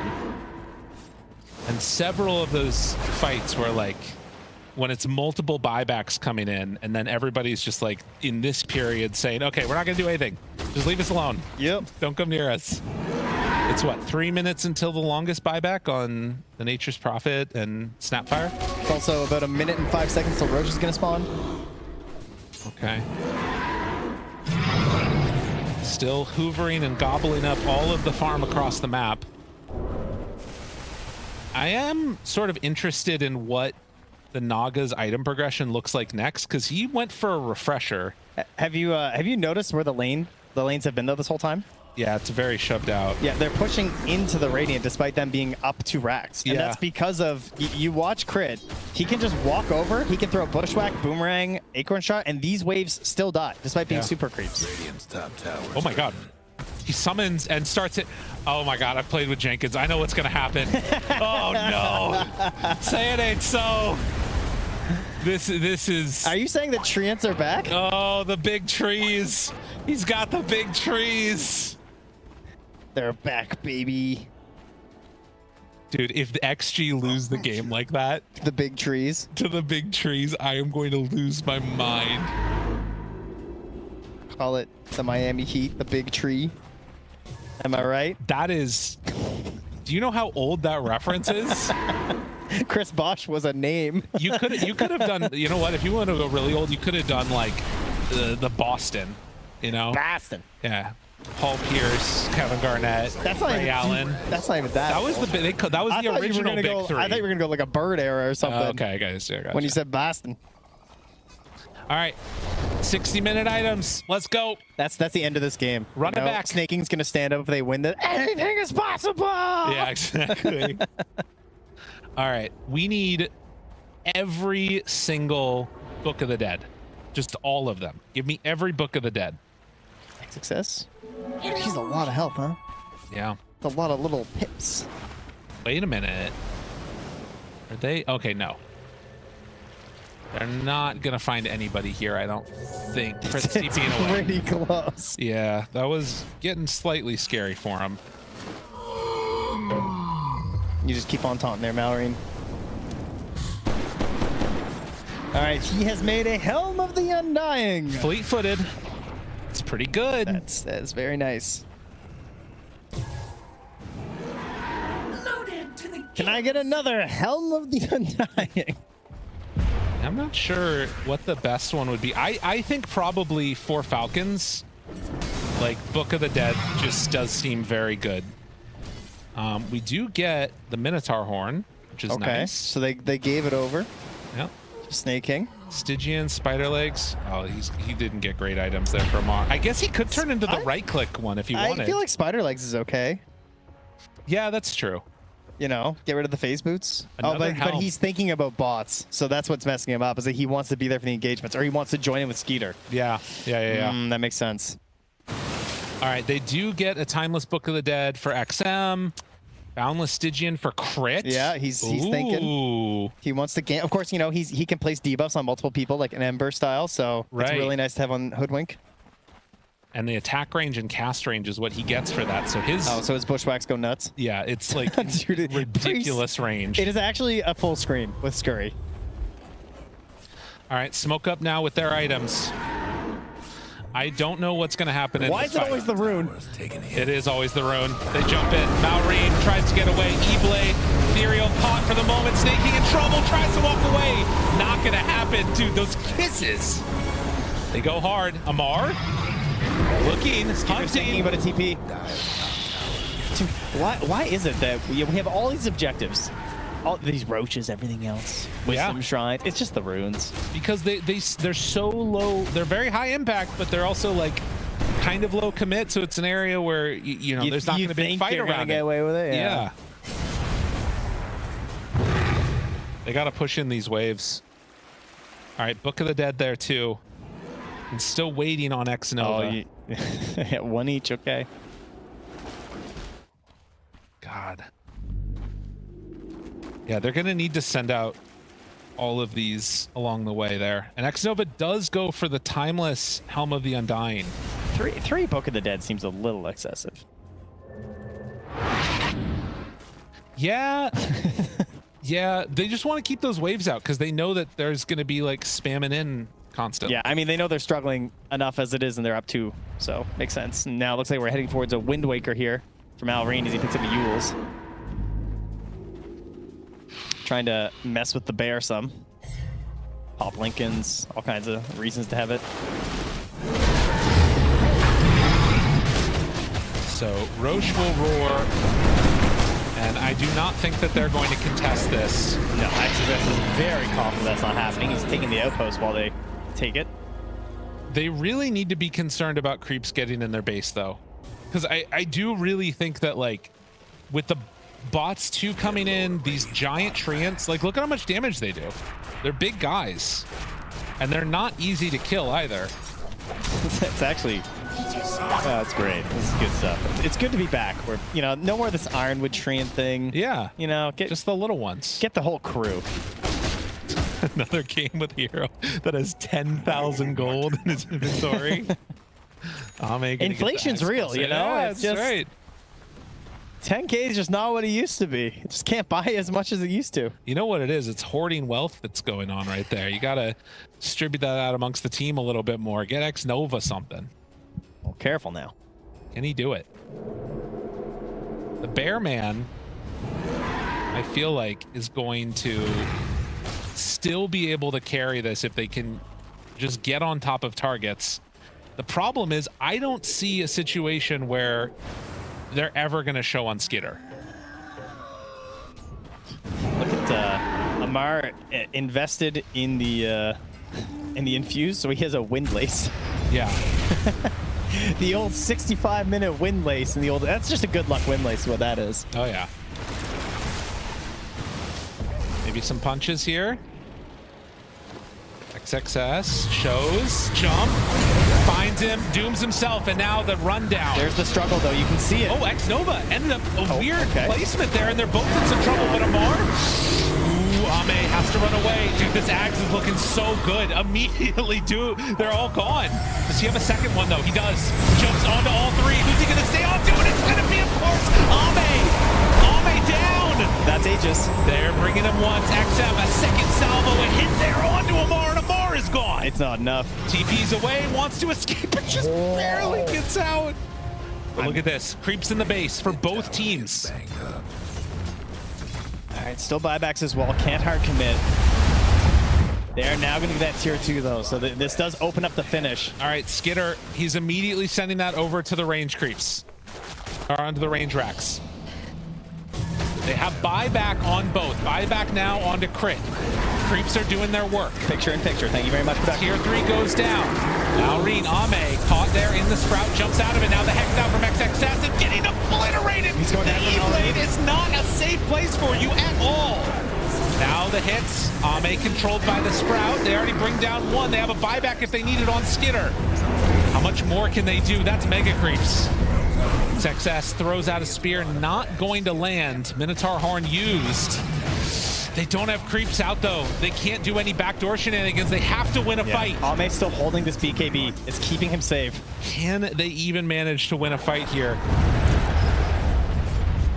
They're not sure if the Doom's back up, so they're going to bail out of there. And now in an incredibly dominant position, XG get Mega Creeps. Very large gold advantage. It could still go south, but they're in a good spot. Well, Ame with 14,000 gold is considering a moon shard. Okay. So there you go. Yeah. He's like, you know, maybe I can afford it now. Being brought out. 67 minutes. This series, we started playing Dota in this best of 3 at 10 o'clock, and it is almost 3 in the afternoon. That is how long this series has gone. Only 15 minutes to go or so, yeah. That could all be over in a second with XG moving on, only having to win one more best of 3 to make it to the international. Jump forward, Doom, caught him. Do they have enough damage? There's the grip. That's what you need. They need to break it immediately if they can, and it looks like they will. Still control. X-Nova found. There's the spear. Where is Ame? Doesn't have the damage he needs. The Song of the Siren to reset this fight. Oh, Malrine, he's getting out. Malrine is living. Ame hits on him, though, and no longer. Rapier bot. They've got it on the Nature's Prophet. Okay. The damage is there. Malrine's dead. Malrine does have buyback. He dies Helmy and dying. But yeah, he's ready to come back in. They have one more Doom, no BKB. Ame, can he stand up to the damage that's going to be coming his way? They're looking and hunting. And XG, after taking that tier 4. Are they going to go for it all here? They got to watch for the song. I mean, they're sending in the creeps too. They're sending everything. This is an impossible hold right now. But they jump forward, they hex, they find him. The Doom right on top, trying to keep him alive. And it is not quite. No, Skitter turns. He hits on Ame. The Song of the Siren. Okay, now they need to cancel that one. They need to find a way to kill this guy very quickly. But there it is. The grip. Keep him alive. Try and survive. He jumps them away. Somehow the Ancient is still alive to start punching the Ancient. It's not going to happen. XM, Requiem of the Soul's out. He's finding kills while he's already dead. Skitter is going to be gone at this point in time, but maybe he did enough. To the throne, Ame. He's got it. He's Ame. He goes for the throne. Ame starts to hit. And with nothing left in the tank, no more Nature's Prophet. They are going to end this game. GG, XG, come away with the victory. Oh, it was a long time coming, it felt like. Could Falcons turn it around again? Not quite. Many GGs and smiles dropped in the chat after that one. A grueling 3 games.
Welcome back to the road to the International. Suns fan here with Cinderin. NGX versus Liquid Game 2 is upon us. The draft has already started, and believe it or not, will Coddle be banned? Will Marcy be banned? Will either team make any changes?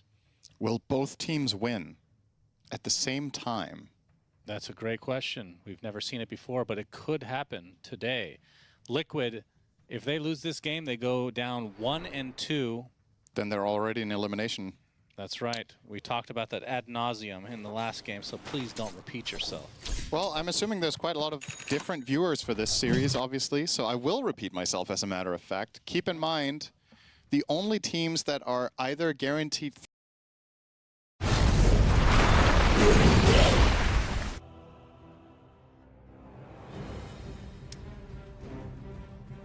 on 1-2. then they're already in elimination. That's right.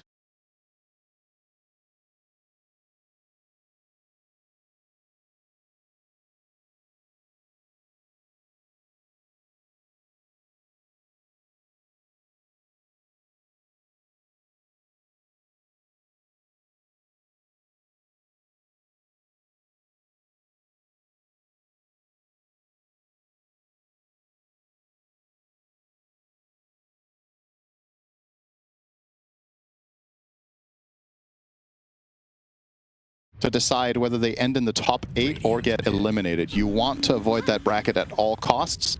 And for both teams here, it all starts here, because whoever loses this series will already have 2 losses, and therefore at best end 3-2, and therefore have to play that elimination series in a couple days. So a lot on the line here. Liquid choosing to first pick Puck. And they ban Marcy. And they ban Marcy. So they're saying, whatever you guys did, we can do it too. Is this where you instantly pick the Dragon Knight? Ghost plays it as a carry. Okay. Do they also play it mid on Sumail, or does Sumail want another hero? I think when you first pick Puck, this hero needs to be responded to immediately. Okay, they'll respond to it from a support position. That's also fine. Grabbing the Bane first. I think now we probably ban Silencer, if you want your Bane player to have a fun time. Yeah. Could also ban more summon heroes, such as the Lycan. True. Lycan's in the pool. Himself. Both teams play it. Saberlight and 5 seconds. Noob have both had some success on it already. Obviously, Noob had in the previous game just now. Will you ban TA, Cinderin, after getting Rampage in such a fashion? Not necessarily. I feel like TA was more of a response to Sven than just immediately standing strong on its own. You could maybe ban it in the 3rd phase. I think Lycan is the better one here, just if you don't want to pick it yourself. It's also, again, it's about the pick order, right? The fact that NIGMA Galaxy are picking out of this phase has Liquid too worried. Because you could argue, conversely, for NIGMA Galaxy, you want to ban Lycan because Bane is terrible against that hero, but you have the pick, so you could just choose it instead and not worry about it. Liquid get rid of it, not a concern anymore. They look a little bit deep in thought here. Well, Nisha's Maybe eating, so not the easiest I choice. don't think he's that deep in thought. Well, I can definitely see myself being deep in thought while eating. No, I think it's it's actually, possible. it's a good activity for being deep in thought. All right, there's the TA ban. You did call it. Well, you didn't. You asked, do you do it? But That counts as calling. you entertained the idea that it was a possibility to ban a hero, which is not bad. We'll see if they want to go for the same thing that 10 seconds NGX to did go. with that Puck and have a support Tiny. Yeah. 5 seconds. Tiny mid could also be an interesting solution for NIGMA Galaxy against the Puck. Obviously, Sumail, no stranger to Tiny. Beastly performances in that in the past. It's one of Puck's tougher matchups. I think he's going to end up on Storm this game. You think so? Yeah. Okay. Any reason for that feeling? Just a hunch? Not. Yeah, it's always a hunch. Okay. NIGMA Galaxy look deep in thought. Nobody eating. No, nobody's eating. Okay. Nobody eating. GH, though, is walking around a little bit. Maybe he's out to... Maybe he's walking out of the room and picking up a snack now. Well, Kuro kind of looks like he's eating a piece of paper, like the corner of it there. Yeah. Gotta digest that. If I eat this draft, they can't if I eat the hero, they can't pick it. Yeah, makes That's sense right. to me. Radiant's pick. Disruptor. Okay, so Silencer is in the pool. The reason I'm focusing on the Silencer so much is that it's from a support position. It really ruins Fiend Script the entire game. It's very difficult for Bane to play around. And on Liquid side, you have Insania, who loves Silencer 5. I believe Insania already played it this tournament, and I think, as a matter of fact, he played it in a lane against Mars plus... I'm forgetting, but it was against Mars as the offlaner.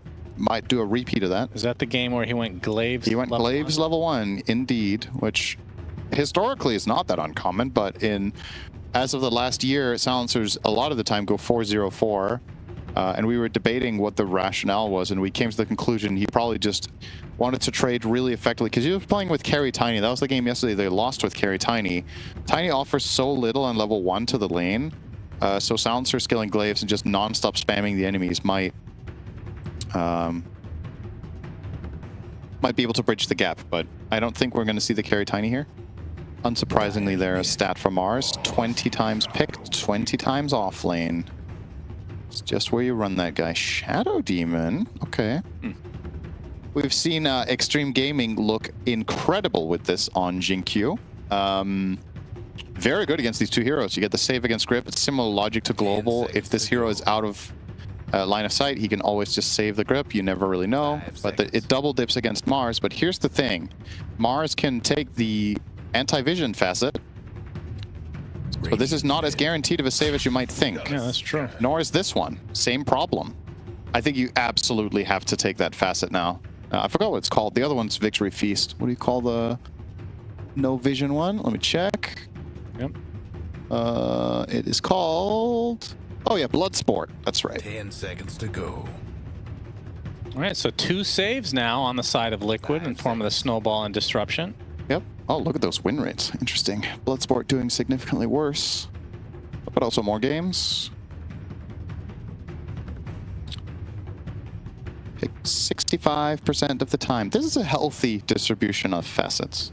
For a hero that performs the same role in the games by being the offlaner every time, it's nice to see the facets that close. Because on a lot of heroes, the facets will either be, oh, you're playing at carry, you're picking this facet. You're playing at support, you're picking the other facet. This one is like, this one hero that does the same role can, in different games, look for different things. That's nice to see. Okay.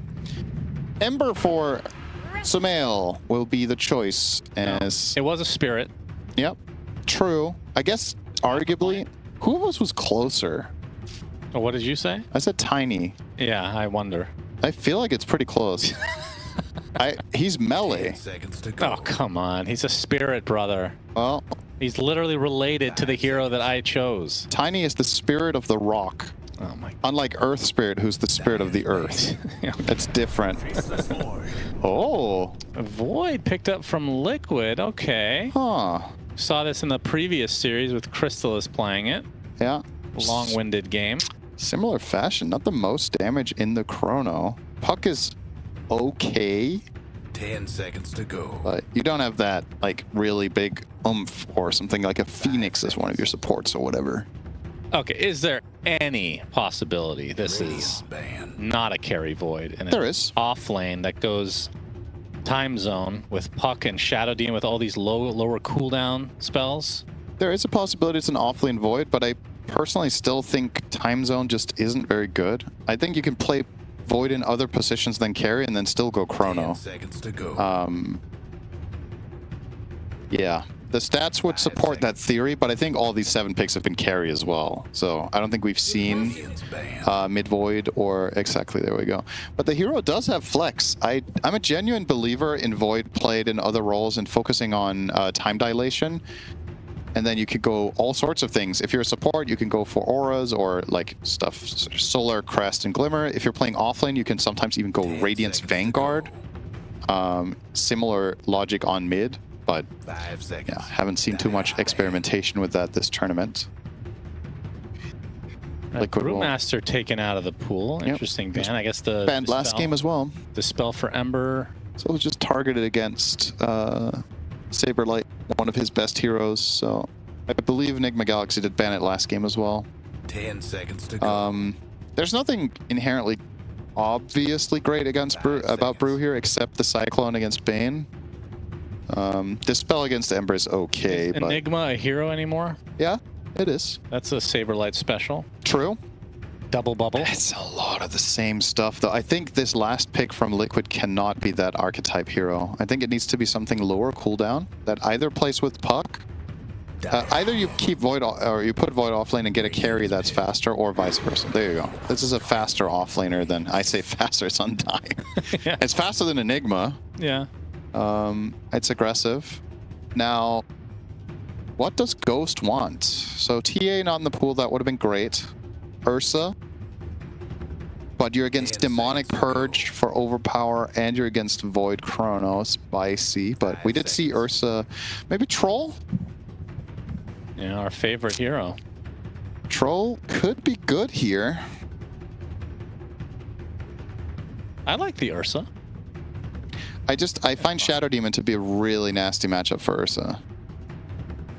Yeah, status resist doesn't do anything against disruption. Talked about Demonic Purge. There's not. It's good against Tombstone though. Yeah. There's a lot of value still. Carry Lina could be interesting. That's pretty squishy. It is, but it has a couple good matchups. Alchemist. All right. Oh. Okay. Okay, well, this won't be a support Alchemist. I don't think that would have been one of my first 5 suggestions, so I would have never thought of this in this spot. But I will say the interesting thing about it is the pacing it presents. Alchemist is one of the faster carries at coming online and then potentially running the game, and this is NIGMA Galaxy saying we don't want to go late against your Void Puck. And I do think that's the right approach. I don't think you want to play against a Nisha Puck late game if you can avoid it. And Faceless Void, one of the hardest carries in all of Dota. You are, however, picking Alchemist into an offlane and dying lane. That's rough. But, wait, does this work anymore? The zombies, do you get gold for them? You should, yeah. Okay. I think well, so. If there's ever a lone Tombstone out there, I remember watching Weehaw do this Yeah. back in the day. You could just sit around the Tombstone and farm up all the zombies. You get like hundreds of gold. Yeah. Pretty hype. If you get the right situation, sure. I guess Undying will also take the facet where when he attacks you, he spawns a zombie. Maybe you just fight him. You don't kill Undying on purpose and you let him hit you. So you can just farm the singular zombies that he's bringing your way when you're hitting each other. That sounds like a winning strategy to me. Yeah, it works in Turbo. Why wouldn't it here? That's true. Yep. Okay. I mean, Turbo is a great microcosm of late game Dota. That's true. You're skipping the lane stage. Like, there's some value there. If only we could have a Turbo TI. Tournament in Turbo. I'd be up for that. Honestly, it would be kind of cool to see. No joke. Just as a one-off. Just try to... If only Moonduck still existed, we would do that ourselves, but it's not worth. You know, it's not worth the bank account going depleted completely. Slightly depleted is fine, but completely depleted? It's a little bit too much. So whose draft do you like in this game number 2? I think it's kind of close. I don't really... This is the second Faceless Void pick today that I'm not fully necessarily on board with. But the Alchemist also didn't necessarily inspire me. I get what they're going for, but I just think both teams are vulnerable to different things. NIGMA played better game 1. I don't think it was a strategic win. I think they genuinely outplayed them. So with that in mind, if I don't have a strong favorite in the draft, gotta go with NIGMA again, right? So we'll see Liquid level up. That's fair enough. Yeah, Liquid looking a little lost in that last game, but we've seen them bounce back before. Sure have. Many a time. These are the defending champions we're talking about, Cinderman. Liquid rarely do it the easy way. They like playing more games. True. So, well, if they like playing more games, they got to get to game 3 here. That will give them one more game. Absolutely. Smoke on smoke action. GH will be the one to break it, and so will Insania, instantly getting the vision out, and a nice D-ward for the side of Liquid. Boxy getting 100 gold for his troubles. Showtime. I hope this is a 60-plus minute game, Cinderin. I think that's highly unlikely given the heroes. Don't you think? Do you think Alk can play this game that long? Yeah, why not? You gift Ags to people. at some point. Well, sure. I just mean infinite scaling. I think NIGMA Galaxy's game plan falls apart before 60 minutes is what I'm saying. I don't know if this is realistically going to go that long. Up disruption. Ghost gonna be able to pick up the bounty, gets off the concoction, gives GH a little bit of space, but he's gonna take a considerable amount of damage. Saberlight blocking him. Blood grenade should seal his fate. First blood to Saberlight on the off lane, undying. Add insult to injury in this bot lane. It's already going to be hard on paper for the Alchemist. Throw a bit of gold Undying's way. Could maybe buy 2 mangoes if he wanted to, or get a faster soul ring. Omar is a really good hoodwink, by the way. We didn't talk about this in the draft, but I think this is probably, if you ask me, his best hero. So getting his hands on that in this game, interesting to see if he can pull off some nice combo. He does have some solid setup, right? There's a lot of things that allow you to connect your Bushwhack and ult. You've got slight chains, you've got Arena to hit sharpshooters with. Bane as a setup. The support duo is actually lethal here. Yeah, that's true. So the saves of Liquid need to be on point. And in the mid lane, it's going to be Nisha on the puck, his best hero, surely. Yeah, it's his best. Has there been a better puck in the history of Dota? I don't know. He's playing against his second best hero. Yep, that's true. Sumail on the Ember. As Ghost taking a bit of a beating. And we'll see how long it takes for somebody to die in this lane. Saberlight will continue the pressure, no doubt.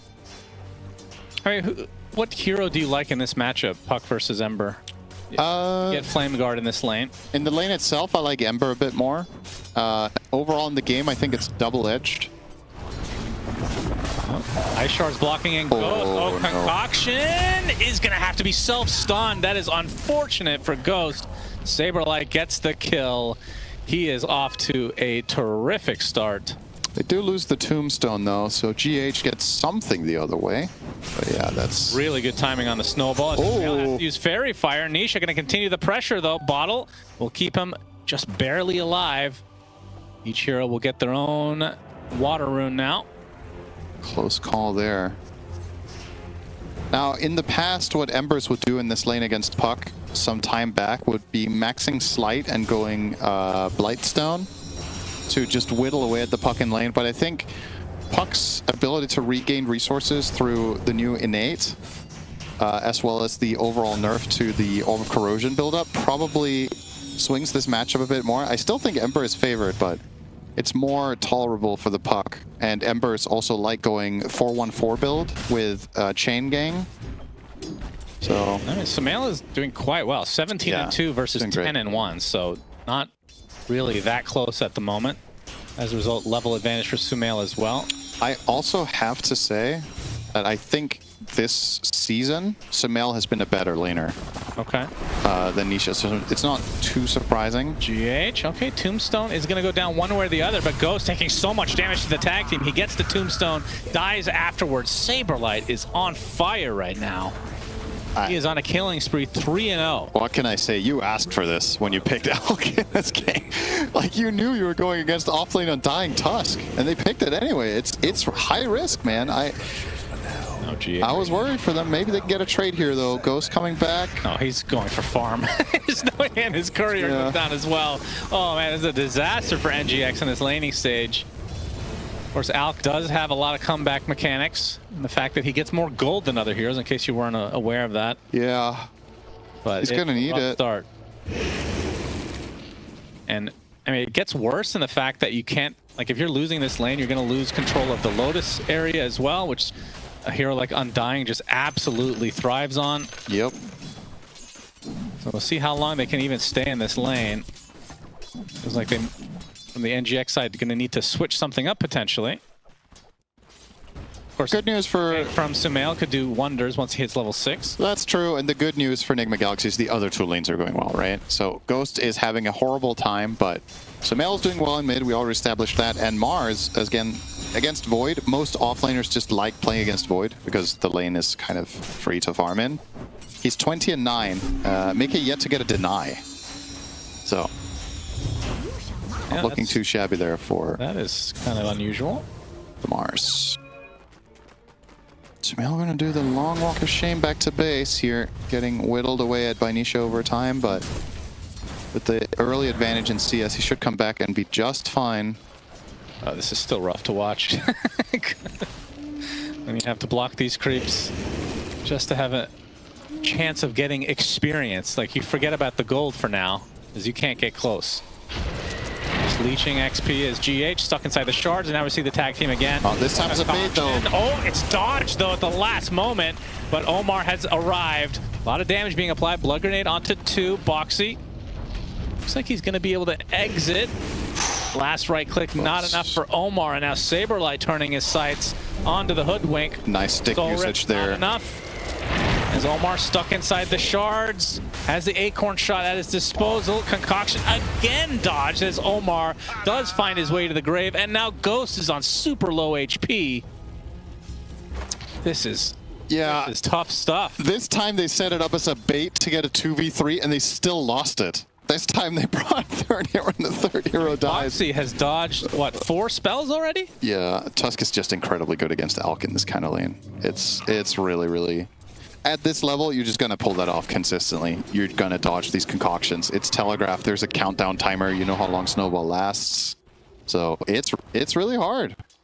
And Liquid will take advantage of that in a big way. Now, with the Hoodwink rotation failing, who are they bringing next time?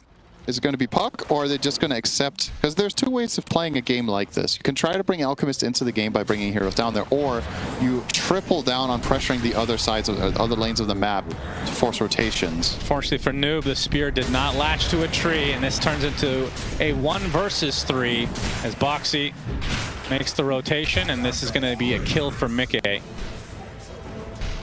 Now that bottom lane starting to bleed into some of the other lanes as a coil from Nisha onto Omar. And that is enough for yet another kill for Liquid, 6-0. As you like to say, the duality of NIGMA Galaxy here. Yeah, of course.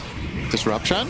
Yeah, Insania is going to accompany GH inside this area, but both Boxy and Insania get the Shrines of Wisdom.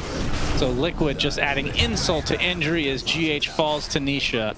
This is 2 games in a row now that Liquid get both Shrines at 7 minutes.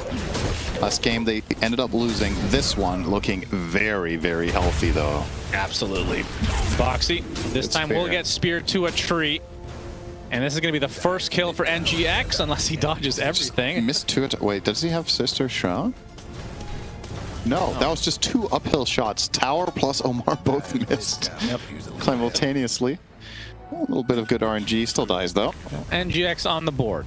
Here comes Saberlight. He's going to start diving Ghost one-on-one, and Ghost has to run away. Because if Undying ever comes close, he'll pop his ult, and he'll kill you. Yeah. Have fun in the jungle. He has 34 CS, actually. Wonder how many of those are low value. Trolls, yeah. As we see the coil. Nightmare save, though, giving some space for Sumail to go back in, potentially. A lot of damage being applied by Nisha. It's not going to be enough for a kill, though. He's up orbing away. And this was not even for a rune, so unusual timing from both sides. Now some pressure to that tier 1 tower is NGX just looking for something to go their way. This happy thing is Sleepwalk is actually an interesting counter to Puck, where you coil someone and they run to the edge of the coil and then you nightmare them out of it. And during the invulnerability frames, they can actually break and snap the coil and not take the stun or the damage. It was close to it there. GH, I think, was trying for it on Sumail, but he was a little bit too far from the edge.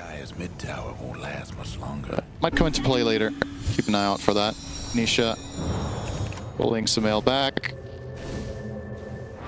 Throw a couple of remnants and refill. Return to mid.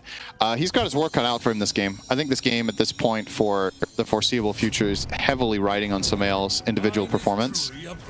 After that death top, Mars is still looking fine, but yeah, the Alchemist recovery is still ahead of him. As I say that, he is second on net worth, but it is an Alk. It's Alk. More than I thought he would have. Yeah, still. They have actually done better than expected. all things considered. So maybe I have to eat my words. Looking at the board, it's not that bad. How did he recover that much? Even if they have some stacks, that's still surprising. He was able to get that much his way. Well, he goes for the Talisman Evasion first. Yeah. Into the eventual Radiance. Have to see what kind of timing that's going to be. It feels like it's going to be maybe regular timing for a regular hero. Unless he's given all the space in the world now. GH eventually spotted. This was a long time coming, it feels like. Not the TP. He's actually fine. Heads up. No Walrus punch yet. Time wasted for the supports of Liquid. And of course, the more time they spend doing other things, the less time they spend contesting Alchemist on the left side of the map. And even if they knew he were there, it's kind of hard to access that without a smoke anyway. It's one of the safest places on the map right now. Radiant's bottom tower. That's right, the old Tormentor spot. We all miss it. Yeah, Now all of you Tormentor- miss that. Now that the Tormentor doesn't exist anymore for us lowly players, as you said last game. Very sad. Try getting good, then it exists again. Okay. Maybe people just don't go for Tormentor and Turbo. They don't have time. Yeah, the game's over by then. Yeah, That's the issue. they're busy. Tormentor needs to spawn at 5 minutes. They're queuing Turbo because they don't have time for a long game. So as soon as you hit minute 5 and 10, you're just brawling, right? That's right. There you go. Late game Dota, gotta love it. Nothing better. Yeah, that 10-minute late game. Yeah, why not? Criticize so much. You know, a lot of people play Turbo. Turbo is a great mode.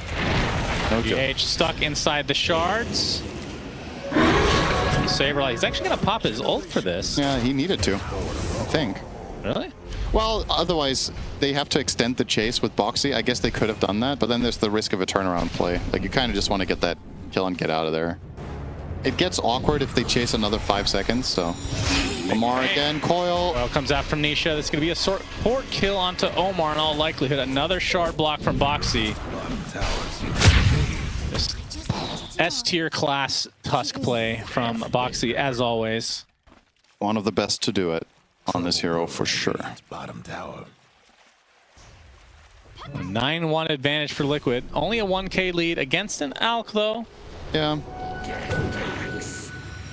But Saberlight's having a... I think Liquid's win rate when Saberlight is top net worth at minute 10 has to be incredibly high. I mean, I feel like you could say that for any offlane hero. Shut up. Offlane is top net worth. They have a high percentage of winning. It's crazy. That was the opposite of shut up. GH. Okay. Disruption. Think he's gonna die here? Yes. Thank you. 10-1, mid tower, under siege. Still racking up. And really, this is the Alk watch on Radiance. He's 2k into the Sacred Relic. Yeah. As the tier 1 tower pressured down, Saberlight and company will claim it. Radiant's mid towers get the what for. And Saberlight himself is obviously going to make his way towards some big items. He's close to Lotus Orb already. Man, that has been a very common pickup. It's so good. Very early. It's so good on Undying. And in this game, you're against Bane, you're against Searing Chains. I feel like you have to do something about this if you're NGX. Absolutely cannot give up your stacks. Disruption comes out. Oh, that's a good shot. Yeah, sharpshooter hits. This should turn into a kill onto Insania. And Saberlight puts the tombstone on the cliff. He gets speared. They're going to be able to take out the tombstone as well. Saberlight in a lot of trouble. Remnant comes out. That is the death of the biggest hero in the game. Double kill for Sumail. As NGX still trying to defend their Ancients. And Liquid's still around to try to contest. Mickey does have the Chronosphere at the ready. Noob's going to be able to get the arena off and the spear onto Mickey. As Saberlight in that Flesh Golem farm Sumail. He's going to get snowballed and coiled. He's in a lot of trouble now. He drops to the deck as Nisha gets credit for that one, and Saberlight and company now will be able to clean up the Ancients. Yeah. Started off kind of rough, but with a sharpshooter coming out, it's enough. So Omar snipes out one. Nice Obviously kill. that helped a lot that Saberlight has an innate that gives you another life. Yeah, of course. I mean, if he doesn't rejoin this fight, this doesn't go this way. And Nisha, with some great backline play, managed to kill the Bane alone, and then he follows up and still has the coil for Sumail. So I was just about to criticize Liquid for making that invasive move without truly committing for it, but yeah, conveniently forgot that Undying has 2 lives, so it works. Yeah, it looked really good for NGX there for a moment. Yules for Noob coming up. So the build paths that we've seen on Mars in this tournament, we've seen XXS went Pipe in this slot, and then he went Yules. Omar might do the opposite order or bypass the Pipe entirely and get something else. GH, oh, Nisha, if he gets gripped here. Daring Chains onto 2, Tombstone is placed. Saberlight doesn't have a second life this time, is broken right now.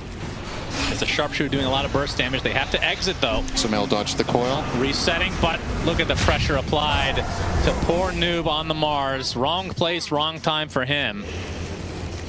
As Liquid, again, that looked okay for NGX at first, but Liquid just prevails. Close to the Blink Dagger now for Nisha. Mickey has the Maelstrom on the way into the eventual Mjolnir. Yeah, Alchemist is 4th on net worth, minute 16. Yep, that's not good. Does have Radiance though. Yeah. 16-minute Radiance, that's, like I said, normal timing for a regular hero. Yeah. Bad timing exactly. for Alk. Yeah, it's very, very slow. They've got a mountain to climb here. The thing for NIGMA Galaxy though is one well-executed team fight, and there's this awkward moment in the middle of this game where I think Liquid are actually going to maybe struggle with damage a little bit in, say, 5 to 10 minutes. It's when Puck is not quite there yet for the next damage item after Witchblade, and Void is still not fully there after Mjolnir. Like, there's a possibility in that window that NIGMA Galaxy with good itemization could take a team fight and win it off of being tanky enough.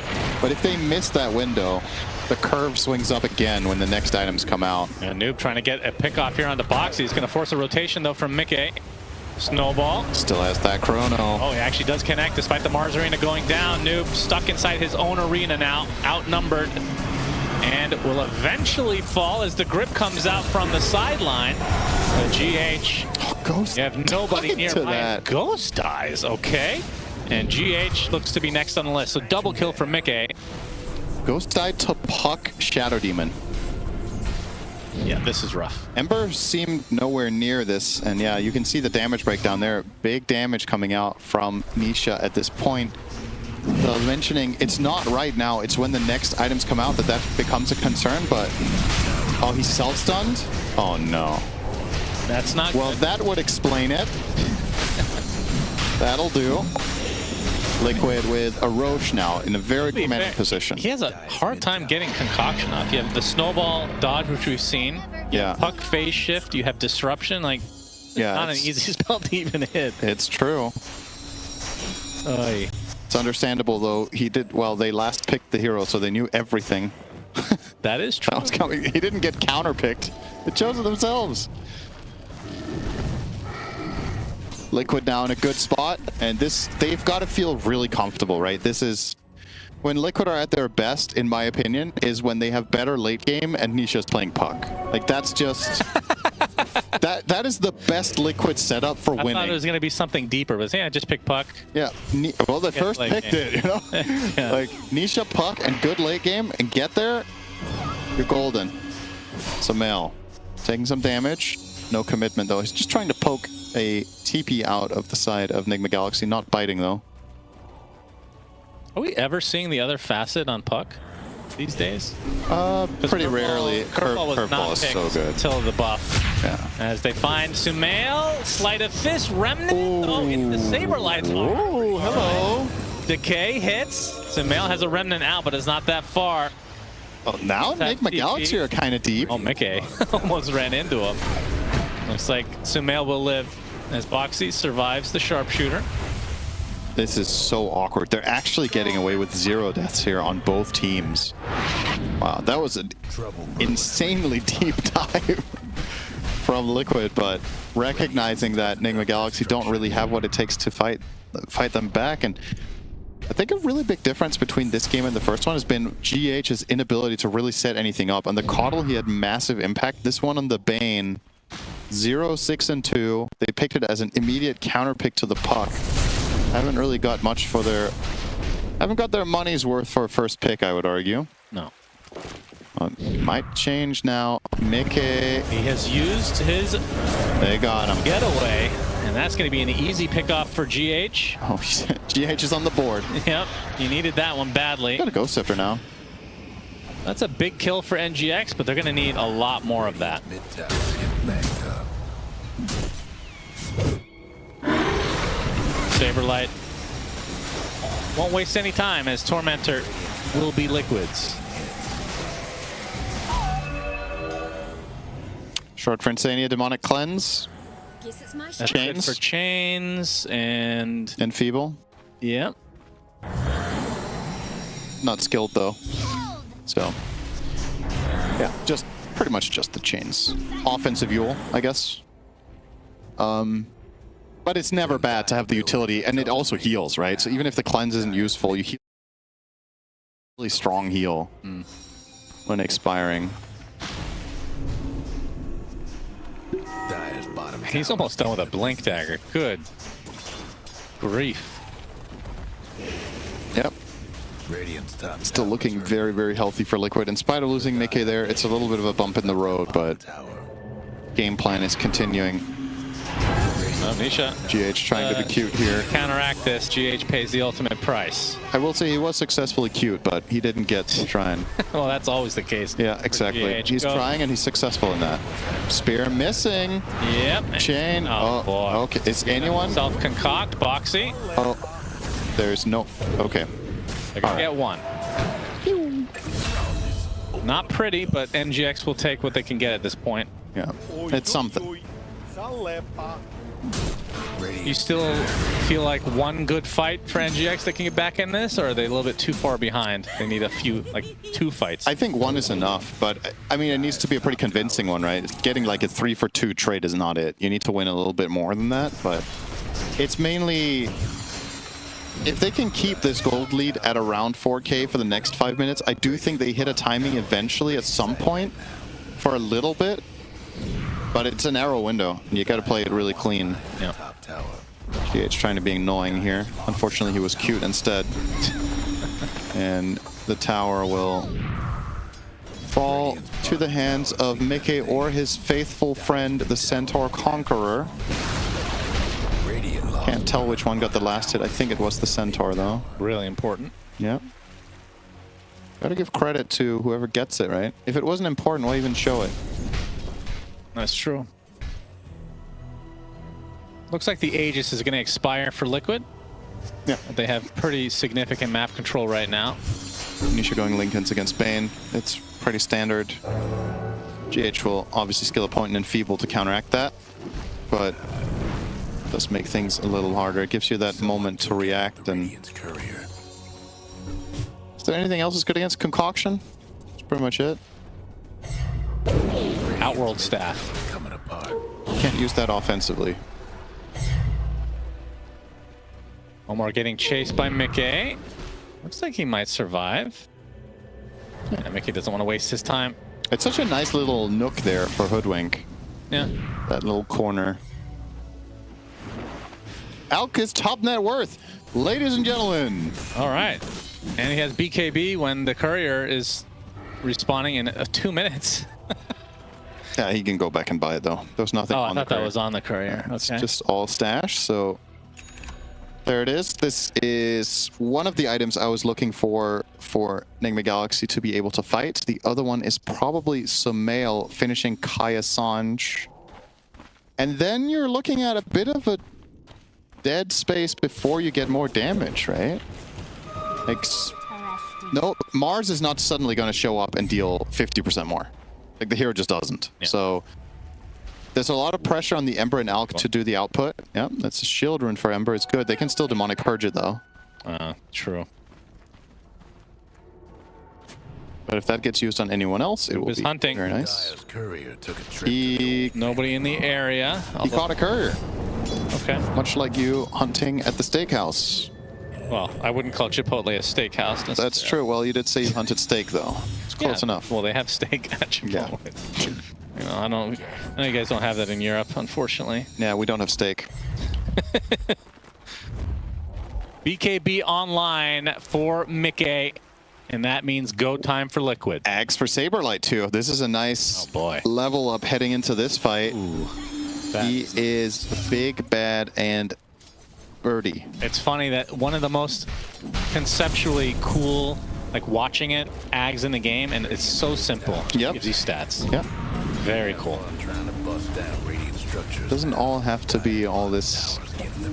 Meanwhile, your hero Brain does it. Poker, when you get Ags on each specific facet, completely different skills. It's Mickey gonna be able to take out the tier 2. I didn't know you were a voice actor for the Goblins in Baldur's Gate 3. That's good to know. GH. Oh, we're not gonna worry about that because Omar dies on the other side to Saberlight. GH on the run, Insania. GH is pretty fast though. Insania, Shadow Poison not gonna hit. Let's give some vision though. He will continue to chase as Nisha. Lincoln's. Indeed, Concoction blocked. And now the damage being applied.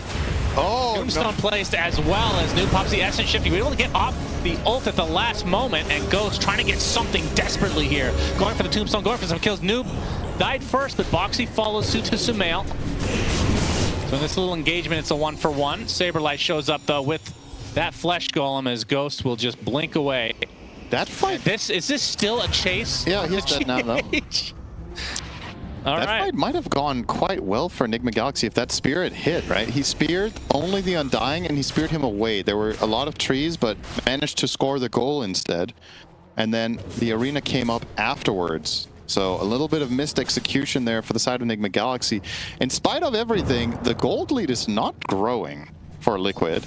Sure. But it's also, you're against Alchemist, so arguably every passing minute that it remains 4K, you are winning more, right? Yes. That is technically true. Yep. Oh, Mar and GH. They have eyes on Mickey. This will be a big one. Bushwhack into the grip and Concoction to follow. Huge kill that is for some MGX. offensive farming. Look at the map layout right now that he is over there completely alone, trying to steal Ancients away from the enemy team. Risky business. Okay. Was going for a potential kill, but looks like he's going to leave the rest of his team behind. Omar drops. Looks like the next support for GH on the list for Nisha. A little bit of miscommunication potentially from NGX as they kind of split the uprights. Ghost just went to the north. Yeah, this another moment that could have maybe been good for them given the man advantage. No Void in the area, but Ghost linked to the enemy high ground and exploded on himself. That's not exactly the way you want to set that up, but Liquid once again continue to find a couple of kills here and there.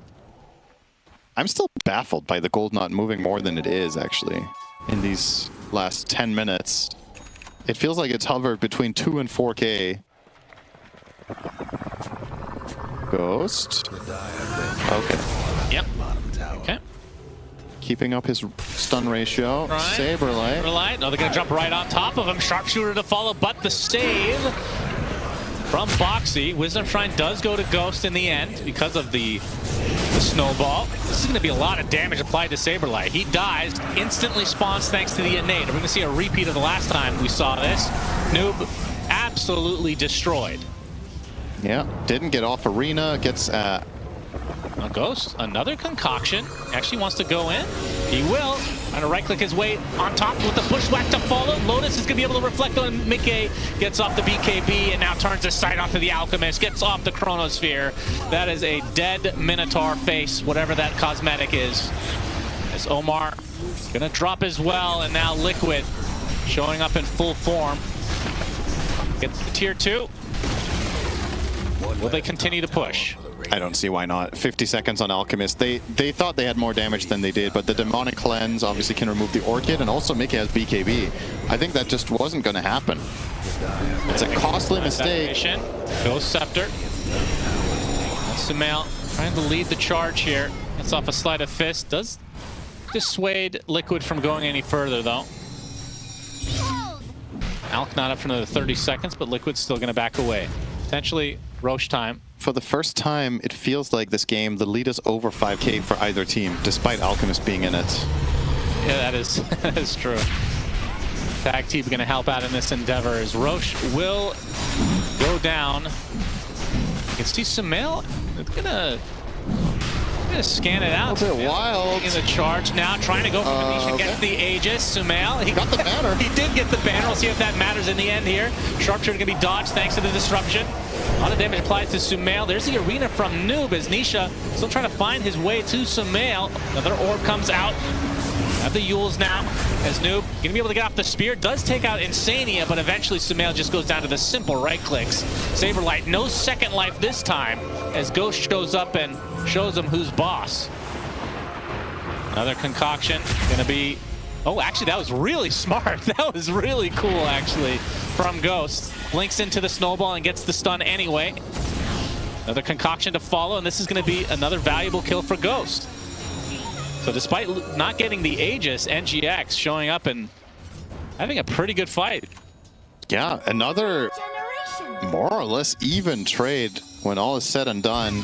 Of course, the Aegis still sitting on Liquid is really good news for them, but they lost the banner in the middle of that. It's pretty random. And Sumail just jumps in and picks that up. Hard to see a world where NIGMA Galaxy put that to good use in the next 10 minutes. The fact that you take that away, you take it away. Push, that's nice. That's the big thing, is that the side of Liquid do not have it.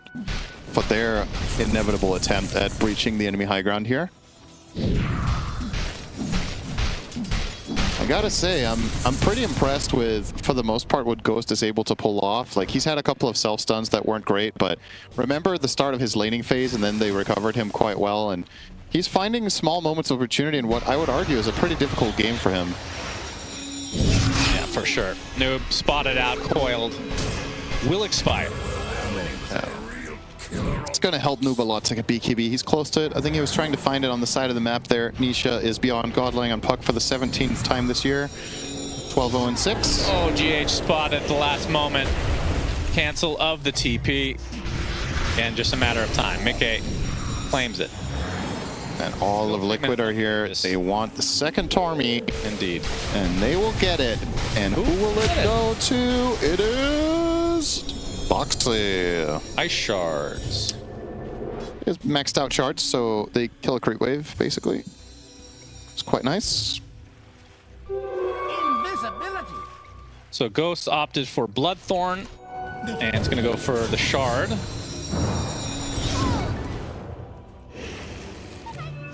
Oh, Mickey spotted out by an invisible elk.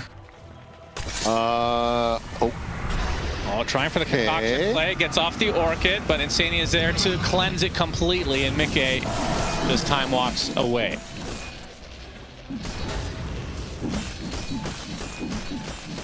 Ironically, the cleanse has been best against an item we didn't even talk about because it wasn't in consideration at the time. But it's the Orchid that he's mainly using it against. It's very nice against the Bloodthorn. Yep. And I think if at all possible, oh, hang on, Nisha.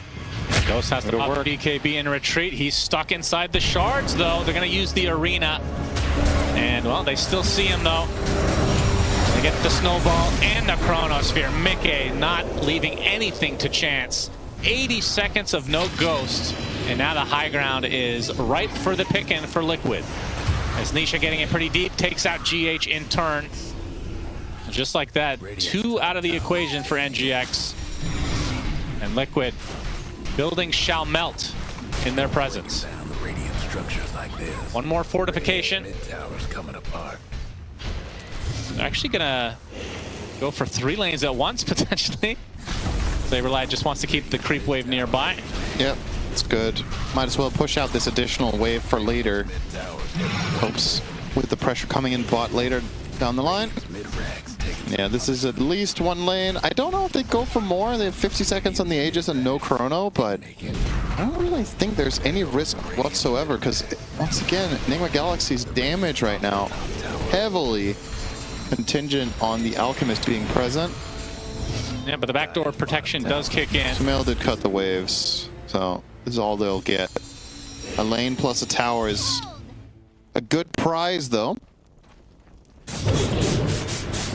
And yeah, we're reaching the point of the game that I was talking about. It's just Liquid will win these games almost every single time.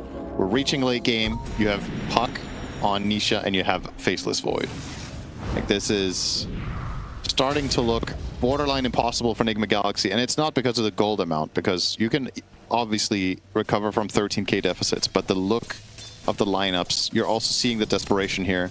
This feels like a Hail Mary. Like, we have to make a move. If this fails, they might just throw in the towel for this one. Yeah.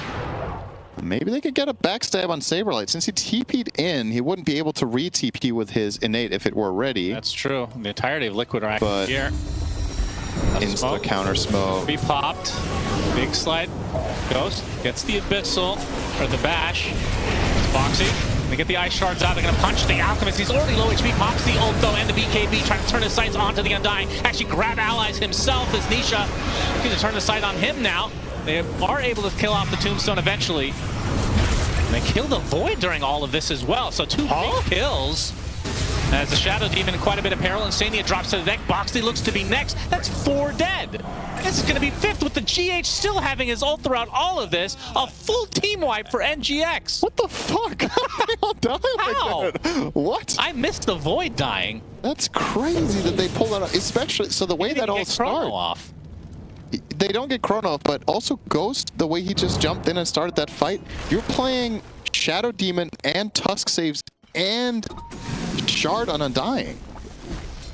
There must be a way for them to save each other there, considering, once again, NIGMA Galaxy's damage is not burst heavy. It takes time to get these kills. How on earth did they set that up? That's a 12,000 gold swing. Yes. Right there. So look at this. So they open on the Void. He gets snowballed. Okay. Goes into Ghost. He could just BKB here. He doesn't. He's trading away. Double spear. Oh, double spear. They're We right couldn't on top see of him. each other. They're stacked. That's crazy. Oh my god. Wow. Clutch find there from Noob. He's had a quiet game here. Yeah, typically that Shard on Mars, we only massive. talk about the damage over time, but the double spear, wow, that's crazy. And then maybe because they were stacked, so they didn't have Snowball because they already used it. Then they were stacked. Disruption either maybe on cooldown or Insania couldn't click him in time. All right, it's not over yet. It's not. Even It's game not in terms over of yet. net worth, but you do have an Alchemist on the NGX side, so still Liquid favored, I would assume. Yeah, absolutely. But that's still a pretty inspirational moment for NGX. They've got to be feeling themselves quite a bit after that. Could pave the way for some more moves, and they finally kill Nisha for the first time this game as well. GH getting his first Fiend's Grip, it seems, all game there. Full duration on the 13 and 0-9 puck. What better target to find? And Nisha has the Nullifier. Parasma going for the Octarine next. Sumail off of that fight is going to get level 25 at the same time as Nisha basically now. Wow. So these talents are really, really strong. He's running Ags, so he's probably going to take the left talent. There we are. So minus 12 seconds recharge time. Ember is doing so much more damage now. Up Ghost. They have their sights set on him. He's going to pop the BKB. Saberlight in the area as well. Cannot fight his way out of it. Insania gets credit for that one. A big kill for Liquid as the rest of NGX on the exit. If Liquid are lucky here, they can get Roche off of this, but we see the timer. It's pretty long, courtesy of Gabe Newell's sundial here. That's right, on his gun. Yeah, it's modern. You wouldn't understand it. This is actually a clock from the future. Oh. And this is about a minute and a half. So Ghost will be back. So how much more room do we have to grow for Ghost? So he can get Abyssal, upgrade the Blink, yeah. He can take Radiance apart for a Nullifier. Yeah. And then Gift Ags. Ags, I guess? One shard. So he can get another like 40,000 gold probably. 30,000. So he's halfway. Yeah, Ags for, I mean, you could just do the refund for the Ember, I suppose. Yeah. I think we're still, I mean, at what point do you prioritize that over an additional item? Or is there a point? I don't think there is one in this game. I think you're looking after yourself the whole way. And when you have nothing better to do, you gift Ags. I see. Because there's also, what good Ags can you give? The Bane one would be interesting, to be fair. But the hard saves make it difficult even with Ags, though. Disruption and Snowball. Yeah, this looks like it's going to be a melee Rax, although Fortification comes out. Alchemist up in 10 seconds. Has the buyback. Obviously doesn't want to expend it now. This will be a second lane. As McKay gets Lotus and will be able to walk away here.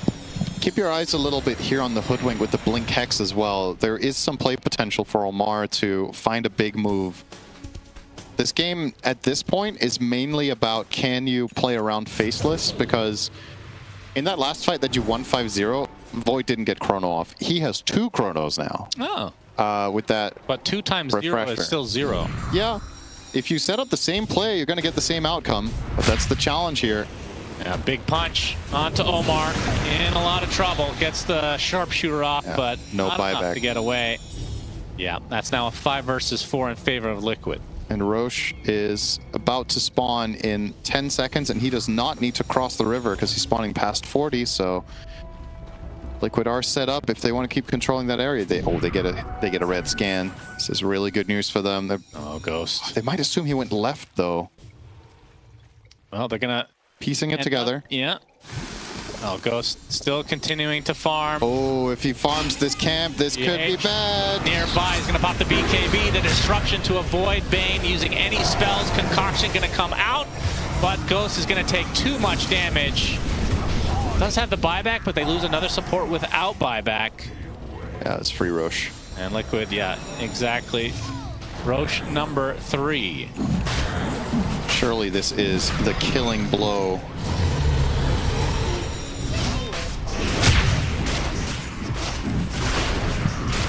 And the mid lane is pretty pushed in as well. I think just put this Aegis on Void this time, I think, instead of the Helm of the Dominator. We'll see.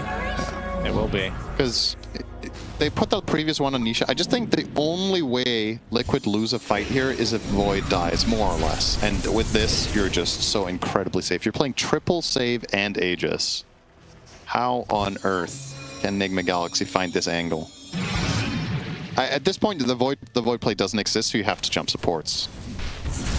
Have to kill SD, have to kill Tusk, and then try to survive the 2 Chronos. Saberlight has Ceaseless Dirge up as well, so going for him, he comes back. And I think they're just going to give up Megas. Still 30 seconds on the death timer for the Alk. That's a range Drax top, but yeah, 20 seconds. Mickey should make that in time. On the way there. Yep, Spear, Searing Chains to follow from Sumail. Sharpshooter, not going to do too much here. Now the Nullifier apply. Oh my god, Sumail's just getting bursted from 100 to 0. Does have the buyback as the Mars Arena comes out, but Mickey just has the Chronosphere.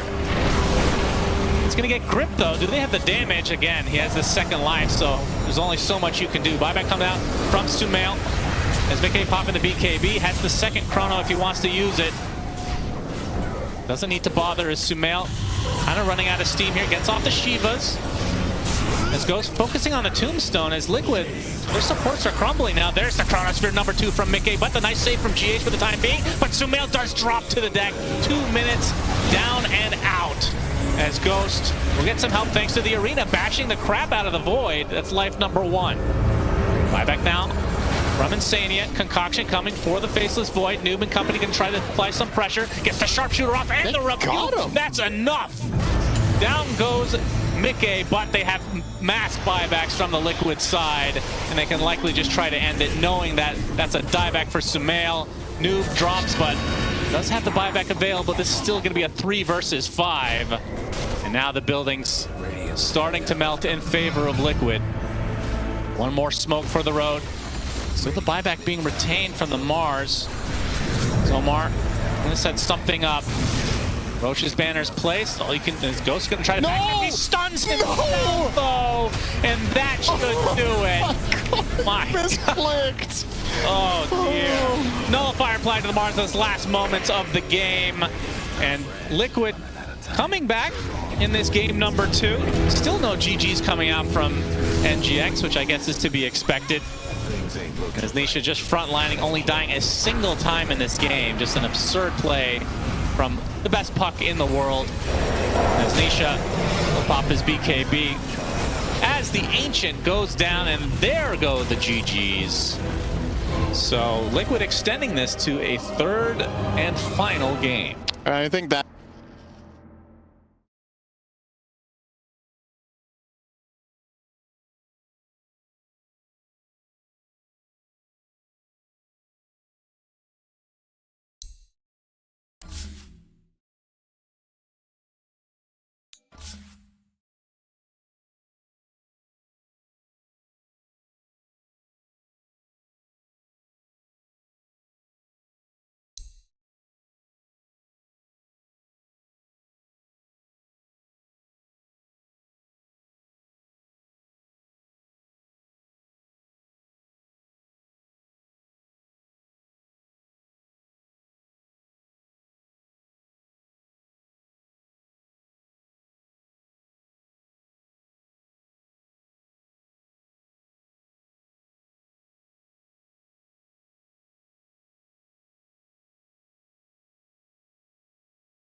just run away from him. Nobody's allowed to get hit by that guy. Tinker cleans him up, and from there, easy team fight for Tidebound. So very meticulous how both teams took it, but Tidebound just played way better. Amazing. Thank you so much, Purge. I do have one question for you. Sure. With the ward, the first one that you showed us on the side of P-Vision, do you have to cut a tree to place it, or is it just placed from the camp? I don't know. I didn't place the ward. Oh, well, I thought maybe you were looking. I thought that was your job. No, I think that's a good point. I could have gone back and checked. No, thanks. That's all right. 5 minutes in the Yeah, it's a half thanks, Purge. Okay. Understandable. I'll do better next time. Sorry. No, that's awesome. Thank you so much. I do really appreciate it. It's nice to get a little bit more of an in-depth breakdown and the lead up to why those two heroes were already dead leading into it. And then, yeah, poor Mag killed off before it, comes back, is not even able to get back into the fight to do anything before he's killed off again. Unlucky. It's just one of those games that's just so hard to play at some point. And I think we got a good reason why some of these heroes aren't being picked right now. Necrophos being one of them. It's like, I can see why people aren't picking Necro. There's no good item build for this hero right now. Even the Helm Dom couldn't even make this hero look good. And then I think for 9 class, maybe this Alchemist ban is genius. If this is his next best hero, you're onto something, I think, on Tidebound. So I think 9 class has to pull out something even different than what he did. That's not fair. That's not fair. He had a Necro on his team. So it's the Necro's fault. That's Necro's fault. I feel like there's two flaws in what Fear's saying, right? First of all, let's go. One game of Alc win, and you said that's not enough data points. One game of Necro losing, and that's enough for you? Yeah. Okay. Because I saw some vision, you know, with the Alchemist. I'm not seeing any vision with the Necro right now. Yeah. Okay. And the second floor, I think, is the same one that Ray has. He still had Slark in the pool. There were more 9 class heroes out there. It was down to the Necro. I liked his mag. Yeah. Like, not the 14 deaths part. the one kill part I really liked. The Blink Dagger was amazing. Well, it's like, watch how they have to take team fights, right? There's like top, they had invaded Dire Jungle top, and Magnus is like standing there like pump faking RP like 18 times over to try and like, come here, guys. I think you're missing the point here. I think the point I'm trying to make is he doesn't get to play. In the draft, if you ban his Alchemist, you're forcing him to be on more uncomfortable heroes, which gives you an advantage. I don't think it's uncomfortable. I think the problem is it's uncomfortable when you have an offlaner doing literally nothing. Like your Necro is the one that should be strong enough to be in there, like drawing in heroes, but instead Magnus has to be the button of getting the RP off, but also making heroes go on him to be able to then use the spell. You can't do that on one guy, especially not support. I feel like Fly is getting PTSD from being back on like a team or something. Let's just physically fight. Captain, please step in. I think it was a team effort together. They made sure that Astini is not going to play pick Chaos this Ball. again. Take a side.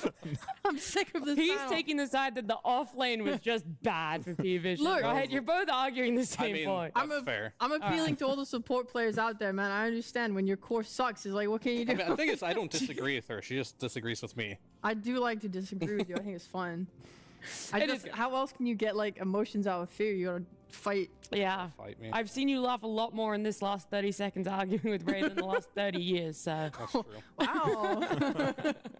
No, I'm only joking. We're going to be a little bit more serious, though, and focus back on what is happening right here. It's a best of 3. The team that wins here gets to go up against Extreme Gaming, and out of that best of 3, they're going to be the first team to qualify straight to the TI playoff. So there is quite a lot on the line here. It's not elimination. It's not the end of the road by any means, but you want to be in that great position, Fly. You don't want to be questioning and having that little bit of nervousness. You want to be like, yeah, one more series, that's it. And for Tidebound, one more game. Yeah, I mean, I think Tidebound should just keep doing what they're doing. There's not much to change. I think their bans were fine, you know, besides the Alc ban.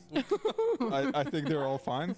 I think they got heroes they were comfortable with. They got the NTS Tinker.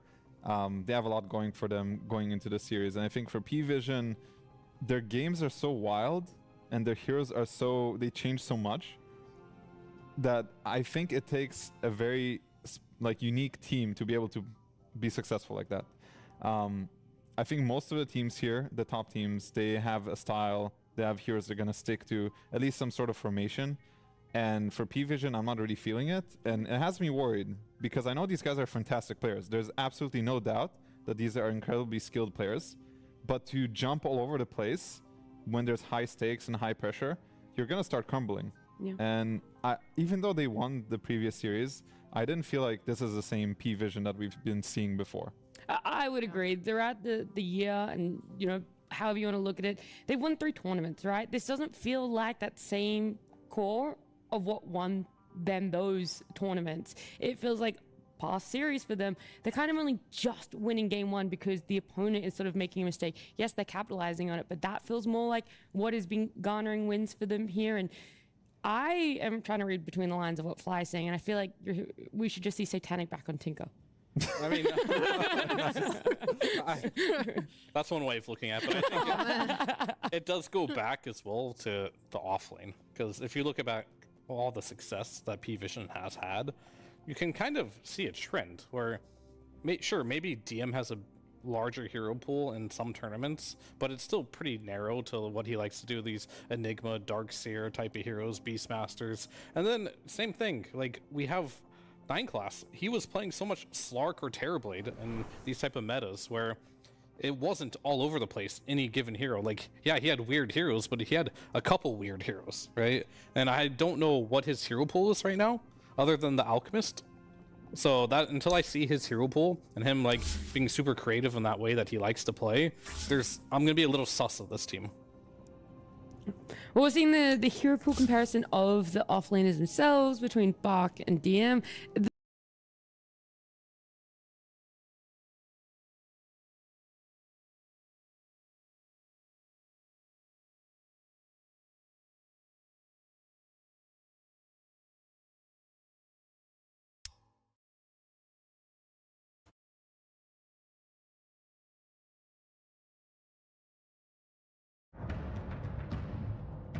The only overlap is actually Beast right now on the road to the international, and they've all been playing their own separate heroes, and I like that because it really does mean what's going to happen.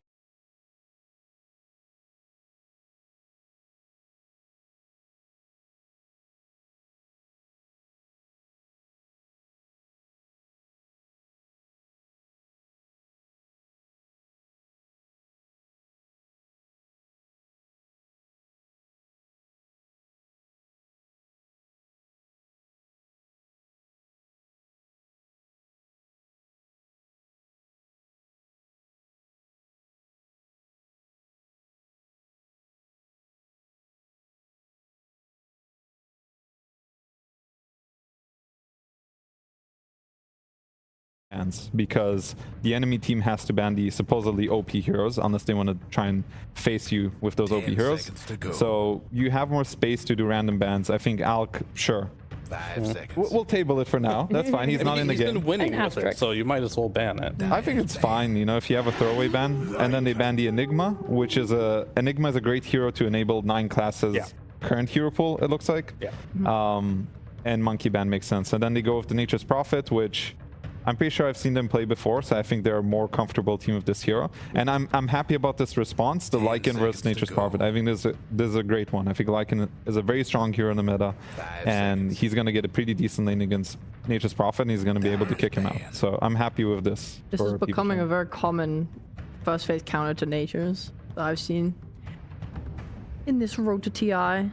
What is it about the Lycan? Because you kind of just said, Fly, that it's like, oh, you should be able to kick him out of lane, but why? Is it because of the wolves? So you're able to drag waves, you're able to get high levels, and then when you get Helm of Dominator, Nature's Prophet doesn't deal with that very well. He doesn't have a way to deal with the summons, so he needs to get either help or he has to leave. So those kinds of heroes are not good against Lycan. The heroes that are good against Lycan are the heroes that can just sit in the safe lane and prolong it for as much as possible. Like, say, Bristleback, Terrorblade, Naga Siren. Those heroes can sit there for much longer, so we'll see. It also feels really nice as well, because NP often will, just in the early game, teleport out of the lane and go pressure. And leaving a Lycan alone is very terrifying. He can just take your buildings very, very quickly in that regard. But you kind of do have to leave at some point, as Fly was saying, because you can't really deal with a Helm Dom. So they're probably going to have to find a support that can do something against this. Whether it's, I don't know, like, you can't really kill the creep anymore, right? So I'm not sure what you would look for. They can maybe go for a Phoenix again or something. Well, that lane sounds pretty bad. so I'm not sure. We've already seen just one hero from each side, and you're like, yep, already a top 1 for Tidebound now. No, it's just a good Lycan pick. I think you can pivot this NP to a different role too if you are really that worried. How confident do we feel with it as a mid hero in general, and then mid for Tidebound on Nothing to Say? I haven't seen him play it too much mid, but I'm fine with it, I guess, to answer that question. I hope they don't play it mid. I just don't think it's NTS's strengths. I've never seen him play it, so yeah, it doesn't sound right. And they actually yoinked the Tinker. Yeah, of course they did. I told you, I was reading between the lines of what you were saying, Fly. I knew, and you knew too. You just didn't know you were saying it. It's true. Honestly, I kind of like it. Okay, what's going on now with this A versus Lycan? This is absolute madness. Yeah, I A hate versus that. Beast, A versus Lycan. I genuinely hate that. There's something about this AA hero that I'm not fully understanding. Because, like, nobody's picking it. And then in this series, it's just, like, so highly contested. Is it something about Tinker, like the ult application on him to stop him from being able to blink? Well, I would say that, but the AA came out before the Tinker in the last draft. Well, that was obviously some kind of genius Kunkka AA laning maneuver. But this, I don't know. Ramped it a bit. So A used to be an okay, I'm just gonna say okay, answer to the healing Tinker. It wasn't even a hard counter because the defense matrix still applies, so you're still gonna absorb damage. But I'm pretty sure this is gonna be like a carry Tinker, so I don't think A is particularly good. I know it gives you follow-up damage with Primal Beast, who's gonna enjoy that magic amplification, but like, why? You're playing against a Lycan. They could just pick Snap. I mean, that's what I mean. Exactly. At this point, like, if you're only doing it just for damage, there has to be better heroes this game. So, I don't know. There's something that maybe there's just a hero that they want to pick later on that would be a problem if they didn't have A. Maybe. I won't linger on it too much. Maybe. Yeah. I'm not smart enough. And the Lycan just looks very juicy right now, you know what I mean? Like, he sees these heroes and he's like, this looks like a free game. Even the Howl against the Primal Beast Trample, it works, that it reduces his damage. So even in some ways, it's actually an okay hero against Primal. I will say Primal used to be a decent answer versus Tinker core because you can kind of dive him early on. It's a bit of like a psycho thing. Like, you have to play very well and you have to have your supports join you, maybe Nature's Prophet in this case, and you can slow him down. But now we're getting responses from P-Vision, Clockwork, a hero that both Ducalis and 9 class play very well. So currently I'm really liking what P-Vision has. And I don't know if it's just because Tidebound's heroes are just, to me, they make no sense right now. It's the AA, guys. It's the AA. I think it's AA. All along, yeah. I was gonna say, you know what they've done? P-Vision had a wonky draft in game 1, so that nothing could ever be as bad as that game 1, and we'll always now favor them every time we see that draft. Fair enough. I don't know. For me, I'm looking at Tidebound. I'm like, maybe it could be nice if there was a Mars pick here, because then you're kind of ensuring that your AA ult's going to hit. I mean, you can do that with Primal too, but I like maybe the idea of team fighting early and running at them with big tanky men. You could also buy that Yules as well that ensures you're stunned on the Storm Spirit. I'm pretty sure It's also a way to dispel the they need a mid, right? They could put Primal mid. It's a bit tricky because Primal against Clockwork can be annoying to put on a side lane. Yeah. So maybe mid is better, but Storm's gonna get a free lane. I mean, I feel like these Embers and Queen of Pains have very little counter this game.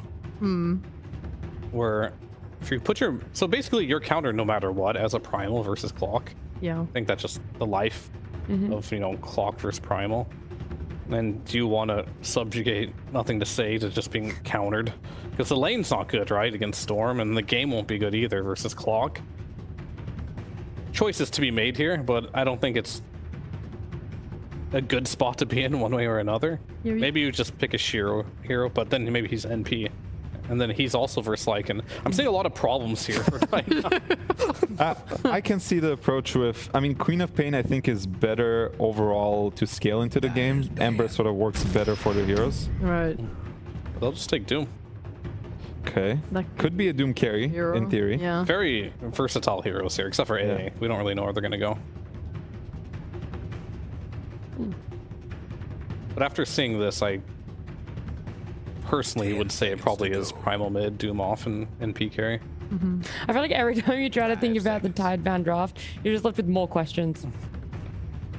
It's kind of, if I'm in Tidebound's position and I'm coaching, and let's just say I wasn't part of the draft and I was watching this, I'd be a little worried. Because they're not in a really commanding position here. It feels like P-Vision has responded beautifully to pretty much everything that Tidebound has put out for them. And the concern of that is their first pick, right? Like, P-Vision has the ultra last pick, and they're kind of counter-picking on second pick with that last pick. So we'll see. 5 seconds.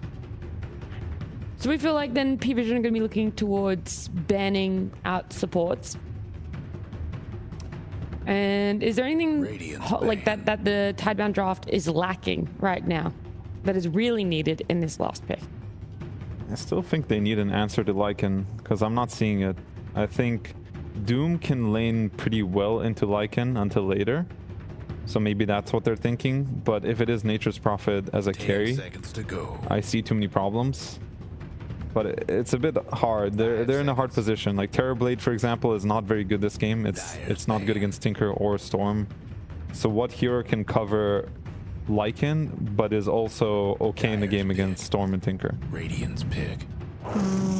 Never mind. Well, we don't have to think too much on it because this is going to be Ogre. So it's Ogre, Nature's Prophet. They have played this Ogre before with range carries, so this has to be Nature's Prophet carry with the Ogre, and then Ancient Apparition with 10 seconds to go. probably Doom in the offlane, right? Yeah, most likely. This is such a free Lycan game. I'm a little concerned. First pick Lycan. Yeah, it's like no way for either support to deal with Lycan after he has Helm of the Overlord and these wolves.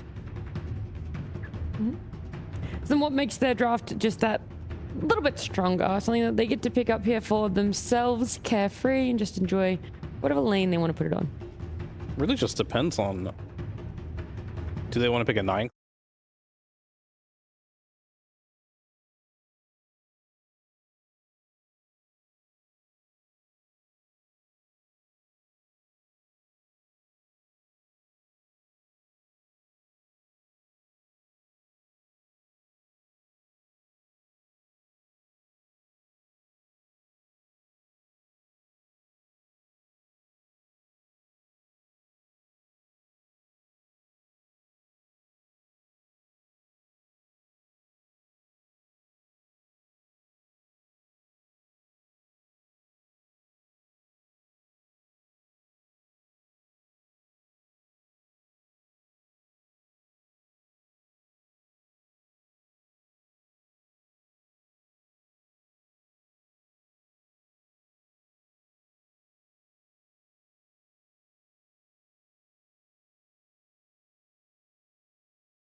Exactly how they're going to be able to have that map control. But what about you, Fly? Where do you sit with it?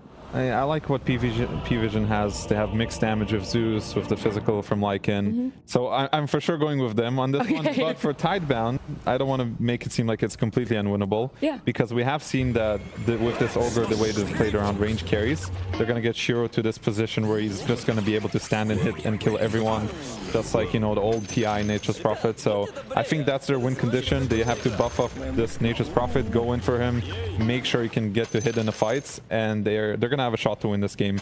Maybe even take Tinker's Tower early, like in the early game. That's how I see it, but yeah. I like it. A little bit of hope for both sides there. And for Tidebound, they're one game away from making it into that final best of 3 to go to TI. But let's see exactly just how this series is going to play out with Lyrical and Trent.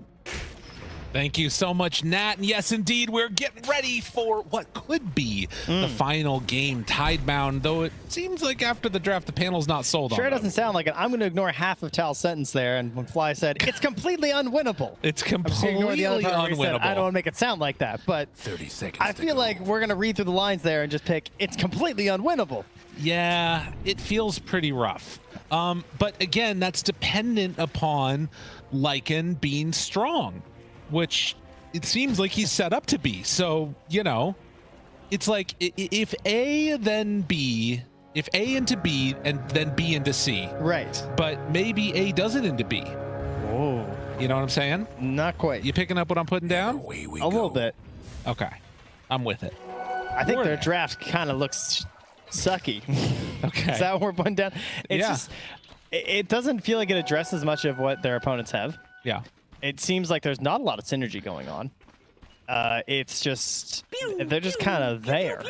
Well, one thing that is pretty hype here, at least in this game, that I'm really stoked about is that we are going to have a 9-class Tinker, or excuse me, not 9-class, I'm looking at 9-class, a Satanic Tinker, but 9-class sticking around trying to find somebody here to pick off at the beginning. Will they be able to get that early first blood? Dude, they're so safe on Tidebound. Maybe now they'll Planet's plan getting it. a little close here. Run it? No, they can't do it. Surely. It's not looking like, I mean, they're realizing like, this Lycan appears to be alone up top, which is great news for the Ogre since he has learning curve. So he's like, nice. Yeah. I can actually do something level 1. Gets a few hits in there. What a sad hero with no Orb of Venom anymore, you know? Like, you know, not relevant. Dude, they're sticking DM alone up here. The 9-class is still staying bottom. Surely he wouldn't wait this long. All right, there he comes. He's gonna TP up. All right, well that functions. A nice start, 6 and 6 on the last hits though for Tinker, so they definitely ensure his early game, if nothing else. Now 9-class does manage to get that pull off to the side. Bach gonna punch some cogs. Actually dodges them. Doesn't get hit by a single one. All right, everybody, right? Look at that back and just see how to dodge him. That's pretty nice. Do you call this as a 2-point cogger or just a 1-point cogger? I mean, after that, I'm not taking any more points. No, I'm terrified at that point. No, I think everybody just maxes cogs now. I feel like that's all I'm seeing nowadays. I'm not sure. I looked at the last one that was picked, and there was only one, and I was disappointed. Okay. I don't think max. I think most people are 2. I've seen some maxers. So some people who can really hit the cogs will max.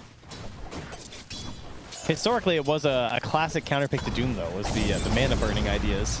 Oh, yeah. A lot of damage out. DM in some trouble. 9-class wanting to bring down Shiro will be able to, but it comes after the fact. Yeah, that's right. And now 9-class continues the punch, the beat down. How much more do they have left in the tank? He has a jump if he wanted it, but won't go for it. That's a nice little pickup for Zeusy. So we're going with Zeusy? Yeah. Oh, Zeusy. God of gods. King of Mount Olympus. Zeusy. Zeusy. Perfect. It's nice. The panel was not looking forward to the mid matchup. Yeah. They were just saying, you know, free lane for Storm, which, I mean, fair enough, right?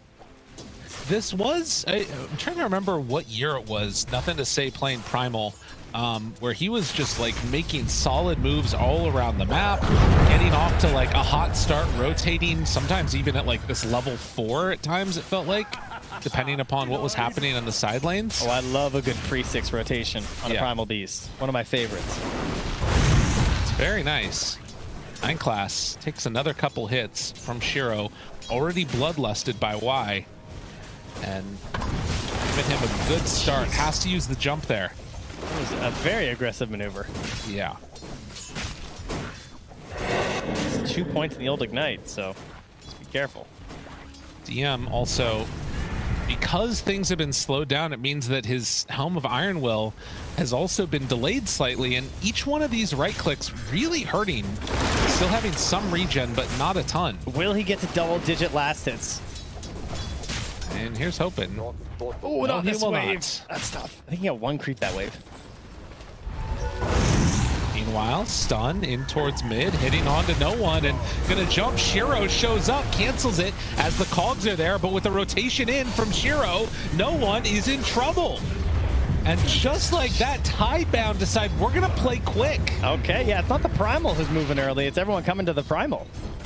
Trying to turn the tables on this lane that we were worried about maybe not going too well for them. So far, so good. And what does it cost them, really? I mean, no pressure on Satanic. That is one downside. Yeah. But it pulls some help away from Bach. Or at least, you know, from Satanic so that Bach gets some space, rather. And Nothing to Say is charging through, trying to get through with the creep wave. And currently Clockwork does not have those options to ruin his life. Still causing some problems. Bach paired together with him.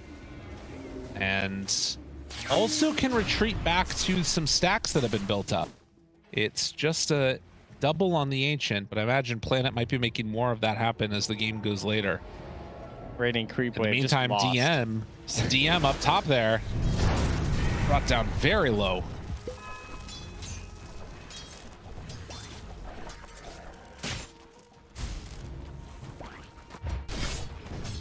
So 6-minute mark now. It's going to be Helm for Bach.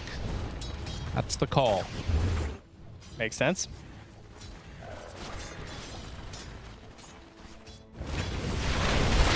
Satanic in some trouble here. Oh, nice spread. Beautiful. Manages no chance to catch a kill. Shiro getting a lot done here. Immediately back up to the top lane. Doing well on the last hits, doing well on the kills. That's gonna take him to the top of the board now. Getting ahead of no one and Satanic. And well on his way towards that Maelstrom. Right now, just that 1 point in Bloodlust making a pretty big difference in why keeping the pressure on. And the other thing about that is they can kind of just make that move again as soon as teleportation's back off cooldown, although Shiro doesn't have a TP to get back home after the fact. No one's one downside. Also holding a haste rune right now too, so perhaps an opportunity if he sees something. Like for Planet. Yeah. It's coming to scout, but it's gonna end up taking a camp away. No stacks on the hard camp means you can't get a double taken away there, but still sitting pretty. Speaking of stacks, 9 class working on building some up here. Ducalis. Oh, you got to be ready for this one. Bach shows up. He does not have level 6 yet, but going toe-to-toe against no one. Make sure that they do not get a free rune. Excuse me, the Wisdom Shrine. So DM gets one, Bach gets one. Ducalis going to be the dead Clockwork. That's a lot of units down here, but at least Shiro can take himself back up top, and he's going to be safe up here. There's no counterplay or something here from no one. I thought maybe he'd immediately go top, anticipating this, but doesn't want to risk it. Rune was running out, so just going to farm his way back towards mid. And 9 class will be happy to pick up some of this XP in the mid lane, being a support Zeus and whatnot. The stacked camps there for Satanic have been prepped, and so he's going to move in and start doing some marching. That's also going to help out 9 class quite a bit as we start to see some neutrals picked up. Not quite as quick, I think, as he got it in the other series, if I'm not mistaken, on this Kaya, but still will be getting it on the earlier end. And then afterwards, Blink, Aghanims, pretty easy pathways to go for on the Tinker. So Shiro, he is making his way towards Mjolnir, actually. And at least for now, things seeming to go pretty okay for Tidebound. 5-1 on the kill soar. Not a huge disparity or gold lead coming in yet. Bach just now finishes the Helm of the Dominator. You know, it's kind of crazy to have a great healing Lotus as a Nature's Prophet at this point.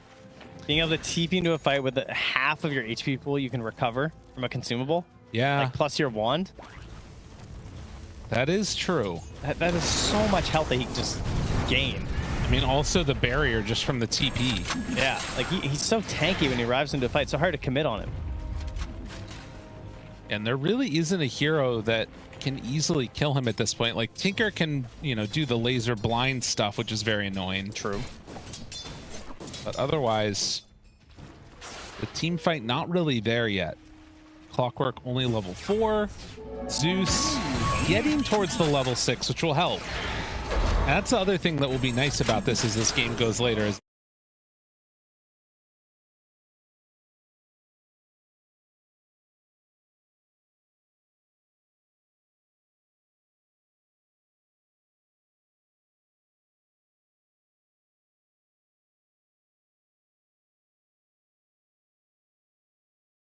No wonder he's found his aspiration to play Dota again. And any carry with a position 5 just standing there bloodlusting you over and over again is going to make any carry player happy. feels great. Now the only downside is that it is only level 1 bloodlust. That is true. All right, no one zipping in. Stun, pulverize, broken, damage out though. Shiro comes in clutch. 9 class tries to run away, can't quite get the run down there. DM pops the ultimate. Just nothing there, man. Oh, that feels so bad.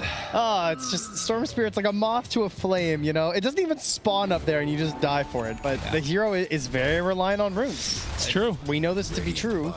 The worst part is that it was a shield rune anyway. Yeah. Not only did it not spawn up there, it's like... Well, that means you can get a better one next time. You know what? You're right. It's good news that it's a shield rune. That's actually fair. That's actually good news. And then he died, you know?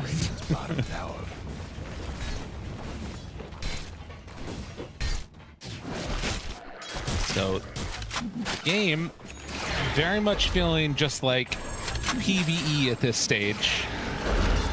As Satanic spams out the neutral camps.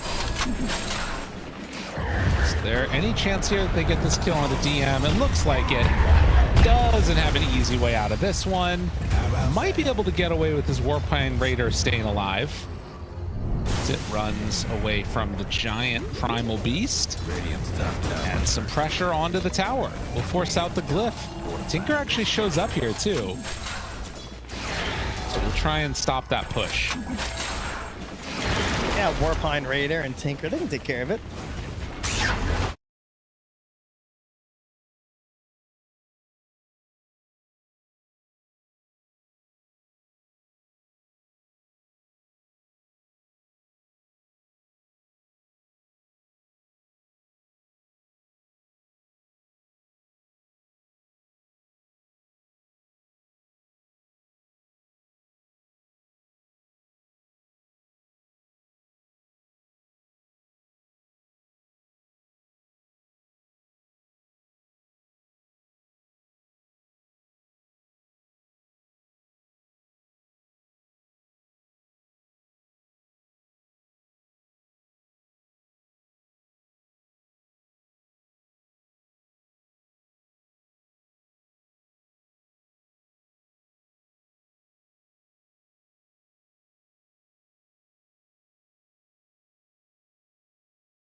Yeah. So you're just like, But here we go. And now, what he does have to work with, Thunder God's Wrath. Pretty cool. Don't have to use a flare necessarily to kind of waste it. And then easier jumps for the storm. So. Well, Dire scans see that this movement is coming over there, so Y is just going to be a body. Although DM's walking out of it. Yeah, that's true. I mean, if they're really paying attention, they could tell there were more behind him, but they might think it was just him, maybe. Y, you would love to get a better kill than this, but you will take it. They're TPing it. They used Thunder God's Wrath just to see how many people were coming. Ice Blast hits onto Ducalis, and it's immediately being broken. Battery Assault, the hit, the hook shot, damage out from Ducalis. He's dead. Planet falls low, and DM doing good damage indeed. Will pulverize the creep, but no one is going to have to disengage from that. Although, blink forward, nothing to say. There's no way. Forces no one away and finds him. I did not think that he was going to be able to reach 2,000 at that point. Wow. What a spell. Best do something about Jeez. I don't think no one thought either. No. Oh, that's so bad. Hidebound. right now winning the unwinnable game. Unwinnable. Unwinnable game. Radiant's mid towers They're winning it. Can't be done. 14-minute mark. Shrines going their direction. As you can see, he still had some of that bigger AoE left over, I think, from the Pulverize, and yeah, it doesn't feel great. No one scratching the beard trying to figure out where it went wrong.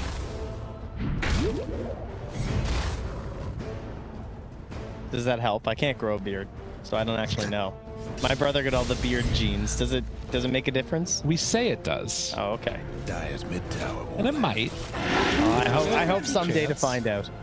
It's not gonna I think happen. I'll hit puberty pretty soon. It's not gonna happen. Somewhere around the age of 35. It's not for everybody, you know? The beard? Yeah. Okay. By Well, everybody, I mean you. Thank It's you. not. Quick jump in and a kill on the clockwork. DM. Is he getting a little bit testy? Radiant's bottom tower. Why wants to find him. Hey buddy, how's it going? Forces out the ulti actually. Tower. Very good. You're near.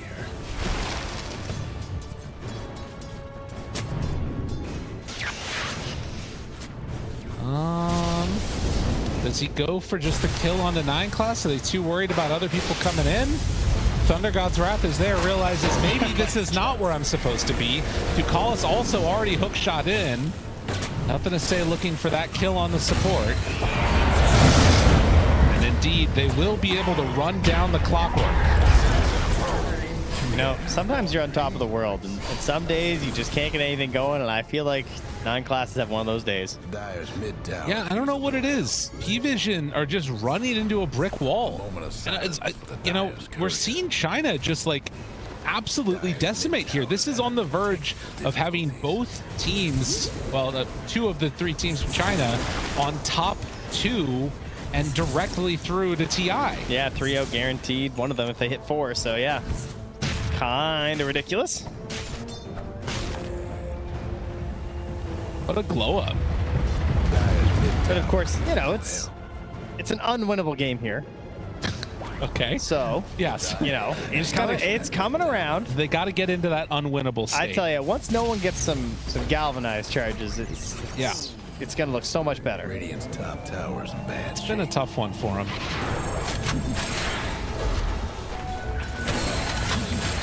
And if there is one thing that this lineup is definitely going to be able to do, it's delay the game for P-Vision. You got Tinker, you got Storm, you're going to be throwing out some wolves trying to split push and stuff. I mean, the panel is right that there's vision everywhere. Unfortunately, P-Vision can't do anything with it. No, I mean, they've hit the one thing that they really needed on Tidebound, which was Shiro gets massive. Yeah. And Shiro feels like an unstoppable force, and he feels like a tower that just erupts from the ground and kills you. As 9 class is about to learn again. It's been a rough day for that guy.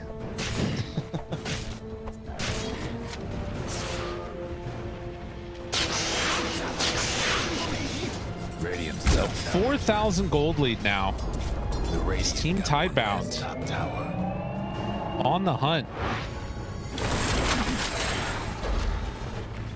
You know, the other thing too, actually, though, is that like Tinker will also struggle against the NP later. If Tinker shows, you can sort of make the jump happen, I feel like, in a way. If get BKB, maybe a Hex eventually. Yeah, Curse of the Old Growth. Yeah. Yeah, it will get worse, Lyrical. Thanks for bringing that up. Really helping the narrative of the game. Yeah, it's true. You know, I think there might be almost no way back in this one. There's a chance. All right, look, he's died so many times. Yeah, In yeah. solo dumb places that they're smoking behind him. That's so sick. This is the long con. I love this. Here it is. Oh, look, they're wasting Ice Blast. No, look. He wasted it all. Oh, no. Not again. A worthy death. Listen, if I have to sack my Zeus for a Galvanized, I'm taking it. Yeah, it's true. Of course, having to use an Arcane Rune to kill an AA doesn't feel quite as good, but that's fine. All small steps to the top of the mountain. Each one just as important as the one before it. There's that cursed item over there. You know, there's a lot of words you can say that don't mean a lot. It's pretty great. We've learned that quite well as commentators. Yes. Or just vague idioms. Yeah. Well, it's always darkest right before the dawn, and the dawn is coming. DM. Can he get out of there? No. No. No, he cannot. If this tournament's anything to show, it's always darkest once you pick the dawn. Yes. Apparently. She's really struggling. It's been another tough one.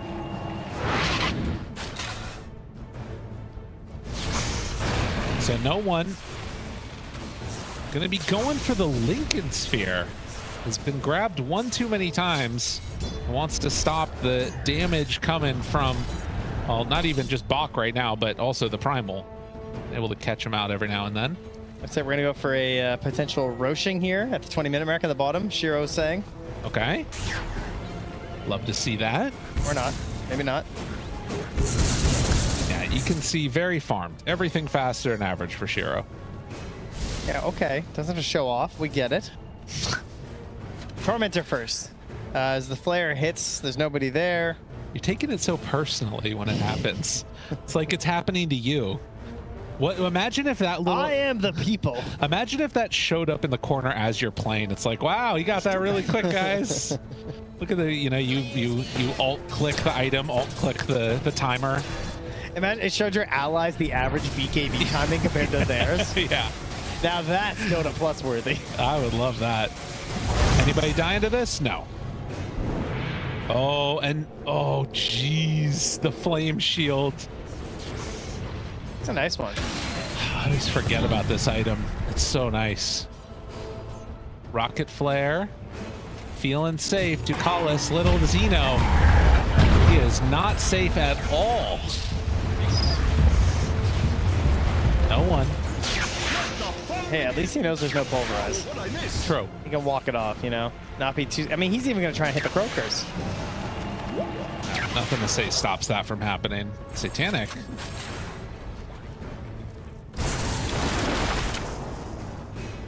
Just mass farming coming out from Shiro. And trying to go for that Curse of the Old Growth soon here, too.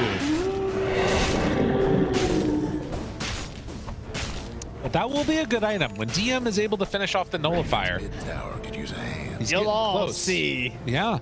When I get my Nullifier. I mean, then at least you can, like, sort of focus down one of these targets and guarantee you get the kill.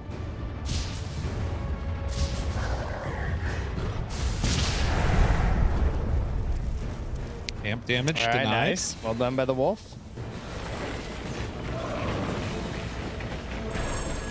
The lead steadily growing in spite of Tinker's attempts to stop that from happening. Like a tree planted by Shiro. Yes. Reaching taller and taller. With the nutrients of the blood of their enemies. Good job by and the Nine death Class. of the neutrals. Yes. Are you gonna kill that creep? I mean, if he tries, he's gonna die for it. Here comes nothing to say. Oh, 9 Class. Come give him a hug. I cannot remember him having a worse day. It's been Ever. a tough one. It's just been a lot of hate thrown the way of 9 Class by Tidebound here. Meanwhile, Ducalis is just firing off these flares. He's like, they are not Roshing. Don't worry. Oh wait, hold on. Fires on the flare. They are Roshing. Any scans coming out? Anythings? All right, no one. Let me see it. Open that inventory slot. They gotta get something. Get a little crazy, Noah. Gotta get something here. All right, here we go. Where's the slot? Open it up, no one. Come on. Oh, there it is. He's making a little He's slot. got a Lincoln's too. No one. Well, they find Ducalis again. This time it's stopped though. Oh, he's on the air. Jumps. Attempts at a kill, and Planet is starting to fall.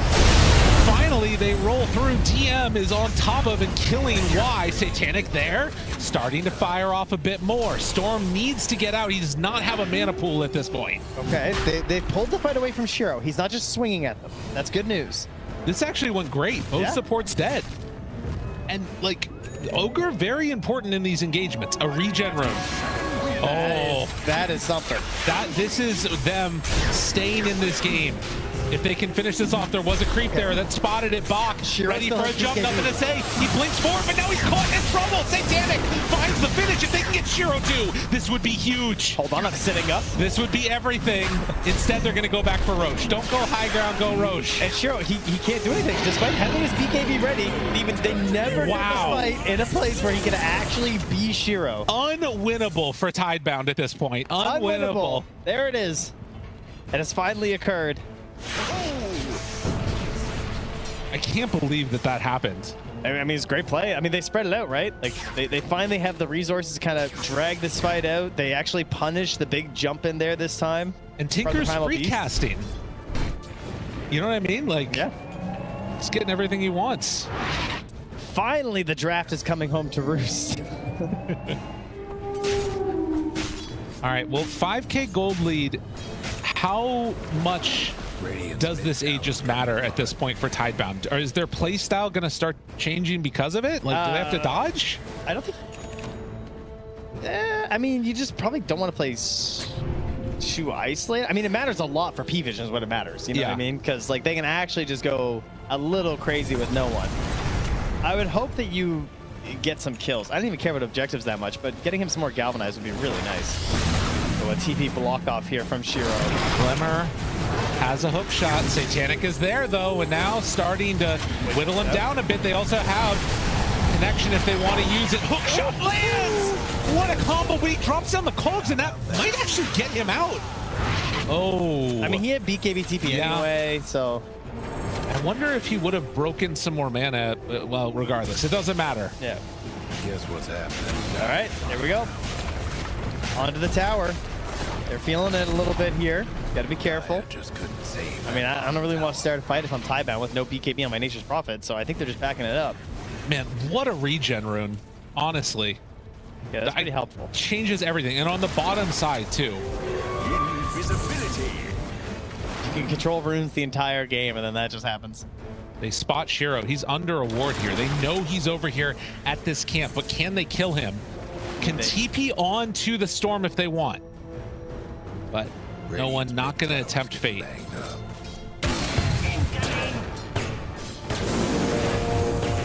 100%. Snap. Gotta love it.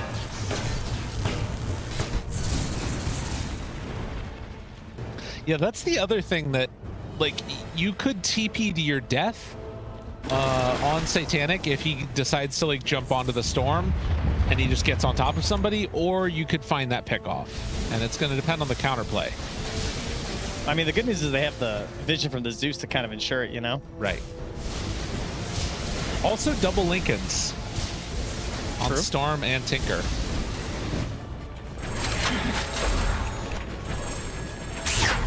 Oh, well, now double Pulverize here as well. There's nothing to say. We'll build just like Malrine earlier. Oh, yeah.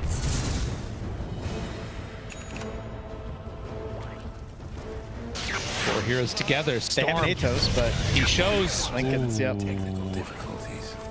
No follow-up.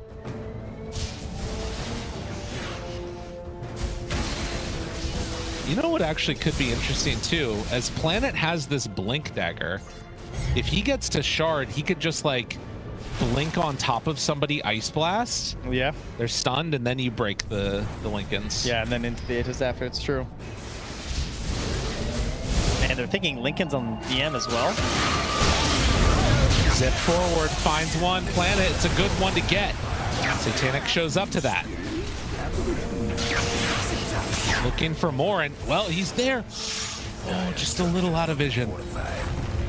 Dire's top tower. Feeling good too. Right back to the tower.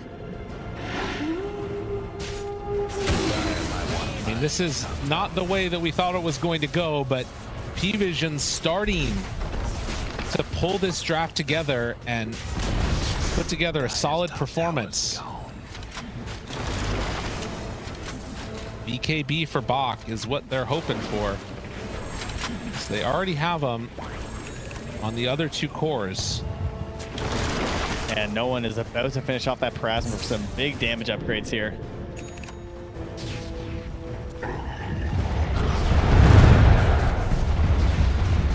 again, after some really solid movements and everything else going on, kill 9 class 6 times in a row, they have not really been able to make anything else happen across the rest of the map, it feels like, on the side of Tidebound. Yeah, they did a pretty good job managing the lanes on the side of P-Vision. Now Helms, Lycans, Wolves, all those shenanigans. Good vision to make sure that they can just like totally take over the entire map. And it hit a point where they just kind of stopped getting all these kills from Shiro. Like he was 6-1 and 6 ages ago, and then the actual pickoffs kind of fell off. Yeah. As an MKB to up his damage a little bit more here. To deal with the Tinker laser. Make sure you can hit. So a smoke up with 5. Ducalis flares right where they smoked. And now is going to step forward. Smoke breaks. It's an illusion rune bottled by no one. But with nothing to say not being in the smoke anymore, all this stuff kind of falls apart. Yeah, they know exactly where they're at.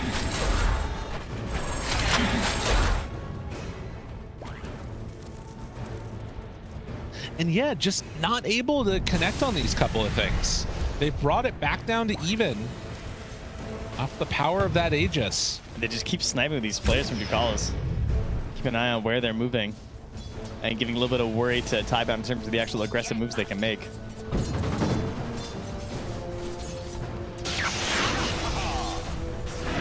Forward, kill the creep. It's gonna be Tormentor soon as well. There it is, just popped up.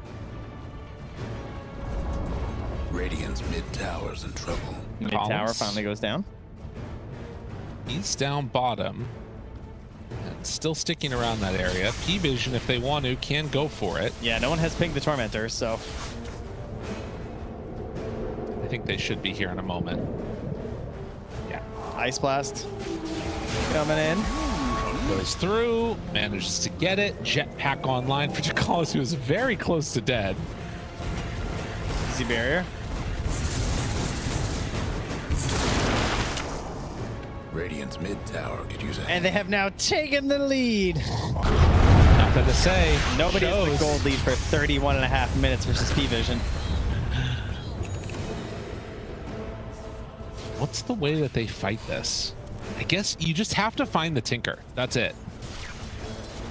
It does struggle from there. Or, you know, making a play on the Storm Lincolns before BKB. Right. That could also be pretty problematic.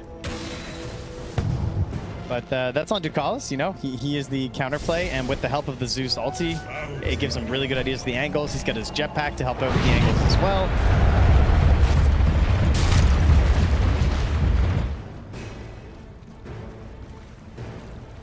DM looks like another Lincoln's being delivered. That's 3, 1 for each core, and leaving the places that Primal can go, not that many. In terms of his initiation, it was already an annoying Primal game with a clockwork in it, but now even more so. It is funny that we're seeing this just again. Triple Lincolns versus Doom. It's a bad time.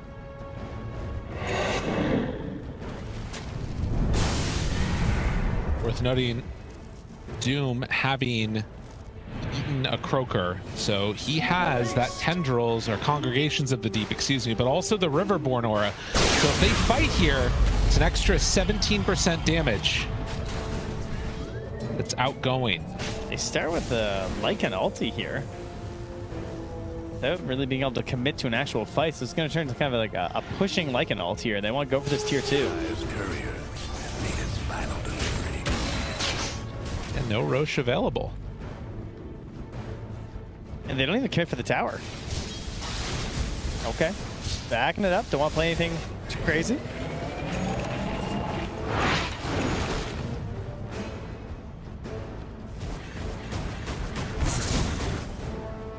It's 33 minutes in.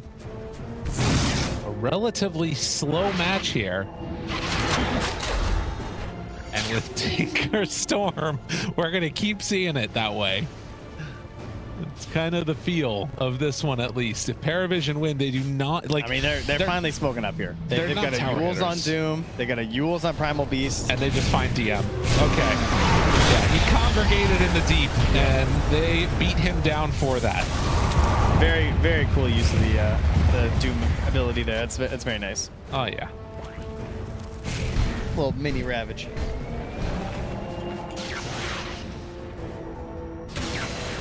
Do they get anything for this? Are they going to get Aegis? I mean, they're thinking about it, but there is Hookshot, there is Storm Spirit. It is certainly not free.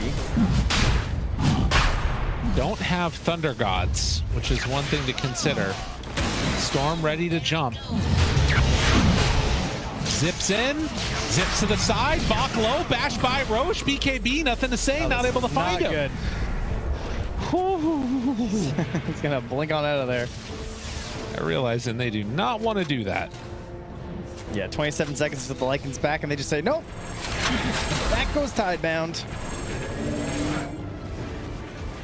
And they went from high tide this game all the way down to low tide.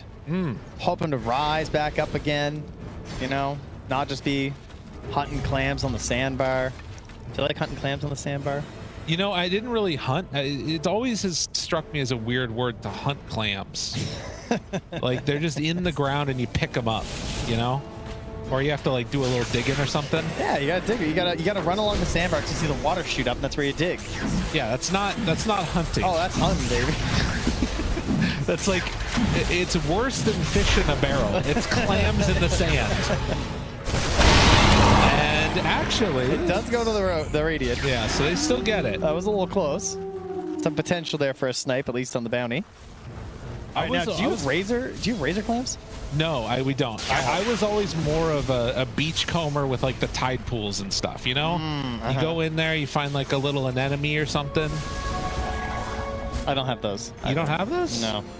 At least not nearby. Not like the little tide pools. Maybe you can the deep find all sorts of cool stuff. Thanks to global warming, we have more great white sharks now. That's pretty hype. Yeah, that's pretty exciting. Makes the swim out in the ocean a lot more interesting. It's exhilarating. Are you a surfer? No, but I have many surfer friends. Okay. It's quite popular where I live. I've been a couple times. It's really fun. Highly recommend. It gets very cold on the Oregon coast, though. Yeah, it's a bodysuit sport in the old Nova Scotia. Yeah. I feel like you would just have ice. It's cold. An ice ocean. Yeah, it's quite chilly. You know, I think not ice though. We could go and swim out on the lake in Hamburg. Beautiful Hamburg, by the way. They said we can't. Oh. There's too many boats. Okay, well, you can still come to Hamburg, where the International is going to be right around the corner. Be ready. Be there. Is that what these fellas are doing? That's what they're trying to do, at least. They're trying to make their way to the International? And they're well on their way. Tidebound, just what? How many is that? 4 more towers, a couple racks. Excuse me, 6 more towers. You can't do math, apparently. I forgot about the tier 4s. Now, so wait, do you have razor clams? Do you know what a razor clam is? Well, no. It sounds scary. It is scary. It's these clams that instead of being shaped like a clam that you're picturing, they're shaped kind of like a razor, like a utility knife, like a big long one, and the edges of them are mega sharp.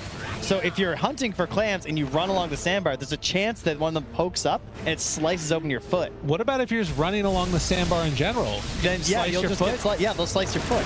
Think about if that happened to Rocky. Now, when you're playing Dota, and you're hunting on the map for clams, every once in a while, you know, there's a razor clam. That's what they need to be watching out for here on P-Vision, because you think you're just collecting nice, bountiful clams right now, slowly growing this lead that you fought so hard to get back into. One little razor clam, and it's a bad time. Who's the most clam-like of P-Vision right now, or of Tidebound? The clams on Tidebound are like AA, Ogre, and Prophet. But the razor clams are the Doom and the Primal Beast. The Doom and the Primal Beast. Yeah, they got these Yules and these big disables. They're the razor clams. You turn around and suddenly they get you. Yeah, they slice you right up. The other one's free food, though. I feel like AA is a secret razor clam. If with Shard. Razor clam Shard. He has Shard now. Yeah. That's a razor clam. That's a razor clam. Look at the spikes on him. He's got Gleipnir. That's a razor clam. That's a razor clam and clam armor, I'd say. Yeah. How do you deal with the razor clam, though? That's a great question. They're surprisingly quick. They kind of jump back down really fast. They dig like a vertical hole. Yeah. Yeah. When I used to work at the restaurant, we had to shuck oysters, and that was my razor clam. Because you could cut your hand trying to cut the clam. Yeah, not only on the like knife that you're using to pop open the oyster, that's one thing you could cut your hand on, but also just the oyster itself. Underground grab, nothing to say, pulled back in and dead. All it takes is a moment. Not the creep. He's out of there. That was just a clam. Dude, hey, what? Were you not going to see if the creep dies? Like, no, it's down my out of there. storyline? More important, Shiro. Oh, we want to see if they catch the Nature's Prophet or the Tinker, I guess. They might get him. That makes a lot of sense. They actually might not get him. They're certainly not going to get him. 50 seconds left on this Aegis. Dire's top towers get Punching away. Can they do it? Can they take down this tower? Yeah.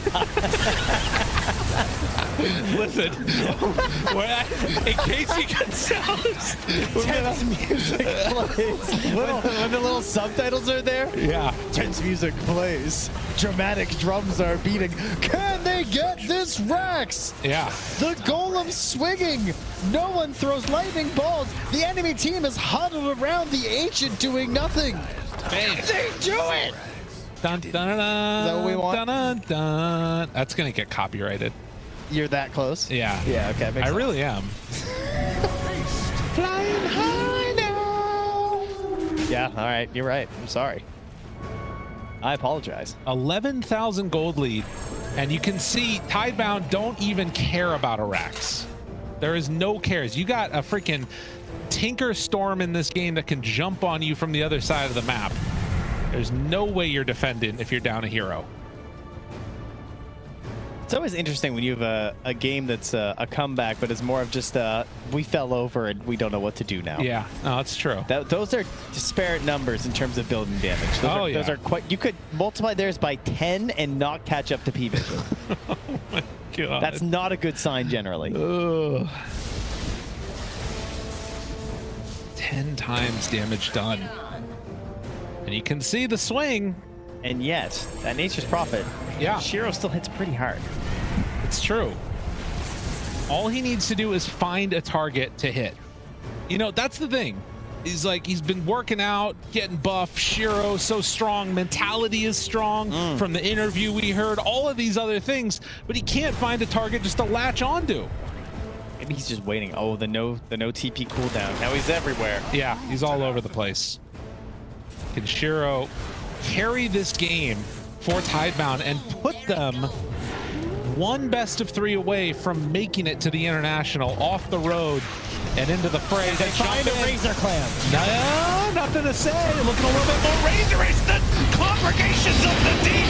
They take him down, and Bach, they get the Doom on a Tinker. This is everything. He was a Razor Clam all along. DM, you got to get the hell out of there. That is no longer 100% on your hook shots. Get the hell out. Ooh, but they do trade over, and they break the linkage, and now they have owner control too. No one. You got to get out of there, they're buddy. They're flying back. They're coming into back this. on everybody. Is this going to work? Wait, BKB was saved that entire time. No one realizes, I don't want this anymore. If they lose Satanic again, this could all be over. They jump in, they find a Bach, but he gets away. How does Tinker do it? Now starting to spam out the abilities. No one goes down. They're buying back again, finding him. Satanic in trouble, but there it is. The Hex, the control. Do they have the damage? Yes! Shiro did it to him, baby! Sometimes you hunt the clams, sometimes you are the clams. Bach running back in there for the Infernal Blade was crazy. He had nothing left in the tank. He's just like, one last stun. Ensures they actually get the kill. And so much work there from AA. I mean, props to Planet there, man. This hero that shouldn't be in this series in either game, frankly. Makes the difference. He gets some good plays with the Ice Blast, good disables there with the help of the Gleipnir. And yeah, here we go. Right back the other way. That is a, what is that? A like 11K swing? Yeah, that's insane. They went in on those buybacks. The graph, I don't think, is even all the way caught back up. Like, it's got right. further to fall. It's still going down. Whew. So no one kills off the creep wave. He's almost level 25, and this is where Look it at all this. began. The battle fuse. Total health drops. And the save that came in there, and what a great counter initiation for Bach. And he just holds that Doom, gets the Tinker, and it's just like, bless. You know, the team sees that, and they can just all rest easy for a moment. Jeez. Yeah, I mean, because again, you're seeing the health levels relatively decent, but all the damage is from Tinker. And then he's gone. Radiant's bottom tower seen better days. Man, this was... But then, yeah, like you pointed out, Jeff, like Shiro just having the BKB, it's just kind of like, huh? This guy still has BKB? Immediately heals back up. DM tries to come and hit him. A losing battle. And then right here, when Bach comes back in. The last bit of it. Blade. Down to nothing. Meanwhile, what a sick play. Back in the game. And finally, Tinker is about to come back alive, but look at this. Look at the Tidebound. swing. He does so much the bloodlust, man. The animation can't even keep up with it. Are they going to chase? He's operating at too many FPSs for the human eye. Whew. All right, a smoke. Satanic? And then a run back. Hello. They're trying to get to their buddy, and they can't quite get there in time. He's right in his face. That could have gone south so fast. They're on a bit of a collision course here. Nothing to say is thinking about it. Roche is where they want to play at. We'll see what happens here as they walk on in, and this could go badly for Tidebound if they're not careful, or they find one right at the start, and now another. Ducalis found for a moment, dead, but look at him. No one finds the jump back in. Satanic looking for some lasers. Nullified, but inside is Sprouty. Staying alive is Shiro. Still the laser spam is a problem. There's the Hex, the follow-up. Satanic, he needs another one. They got to get one more volley to kill off Shiro. That's all they need here. Well, these big, long hits almost look at the hits. He's still holding. And there it is. Oh, caught him. Breaks the TP. Shiro's in trouble. Shiro's got to get out. He's not going to be able to. P-Vision, they hold on. Prophet is down. Taken out here. Okay. Planet bot back. 9 class bot back. We're looking at a roach. They're gonna get Roche. Oh, the tiny Roche. Big ice blast. Do they have to get out now? No one's a little sketched out.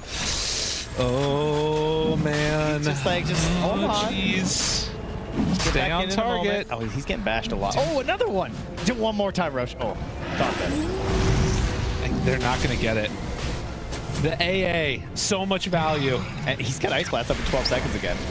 They buy refresher on Prophet now too. That BKB needs it. Satanic spamming. 2 seconds to ice blast. 9 class trying to keep him from getting the blink in for the jump away. And he lets it rip. Ice blast finds one. It's on Ducalis, broken. Blink in the back. Bach finds him. Bach, he's not going to be able to get the kill. He gets the translocate out. Ethereal, 4-staff high ground. Tinker's okay. And just like that, DM runs in, gets the Aegis for himself. Look at Shiro go though. Shiro gonna have to TP out as, is there anything to break it? No. Maybe now they can find a few more. Bach, he's in too far. They get him. DM, he can place forward with this Aegis. Ducalis thinking about chasing. No one caught Shiro. Oh, a few more hits. It's going to be enough. No one goes down. No buyback. 2 minutes. And they lose Satanic to boots. Oh. It looked like they'd done it. I thought it was, but Shiro came back in and said no. He was too strong. He's all powerful now. He's going to catch the wave. Ducalis nearby has the hook shot. He's trying to figure out what he can do for his team, but Lyrical, there's nothing here. I mean, there's no buys. They do have, at least for now, dude, it's over. They Lyrical? have a glyph. Can they? All right, they're just going immediately for tier 4s. They know. Ducalis is in. Oh, but they dropped the banner. They dropped the banner. It's not going to happen. There is no opportunity there to stop this push from coming. Shiro is taking some damage from the towers, but it's so far away. I'm on my way to the Radiant top tier 4 tower. Team? They're trying to kill it. DM needs to kill off these creeps. He's got to kill these creeps. Not going to happen. GG is called. Tidebound are going to face off against XM. One of those two teams going to TI. Oh, all right. This was a bit of an up and then a down and then a right back up again game here for Team Tidebound. Oh, yeah. Unwinnable as we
What's happening to Dyer's bottom?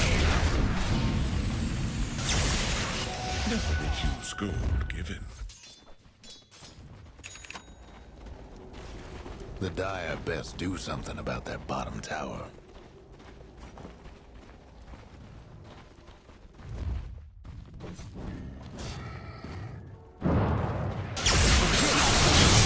Electric Vortex Yes, applied. still. Ghost is there to beat down life number 1 of Mickey. Meanwhile, Sumail disposed and destroyed. Oh my goodness. And another global silence coming out as Ghost will pop the BKB, trying to go for the 2-shot onto Boxy. Gonna take a couple more than he would like. Just support though. Noob might Now Ghost running out of to- steam. He's in a 1 versus 2 situation. Saberlight just gets 3 shot. His creep a little bit too late on the stomping. As Ghost gonna continue the pressure. Nisha has the remnants to be able to get away though. So Ghost finally showing some life in this game number 3 rather. In the meantime, off-screen, Noob chased down Monkey King down to 10% HP, but Mickey did survive and got off a Jingu Slam on the Ancients for a big heal. And Mickey now gonna find himself inside the base of NGX. Another Searing Chains on a GH, able to dispel that with the Greaves though. 3 members up for Liquid. See how long they want to stay. There's a buyback available for Noob.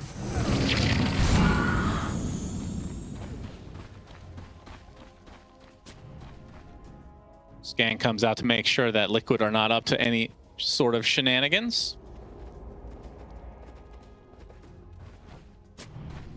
And NGX, all they can do is wait.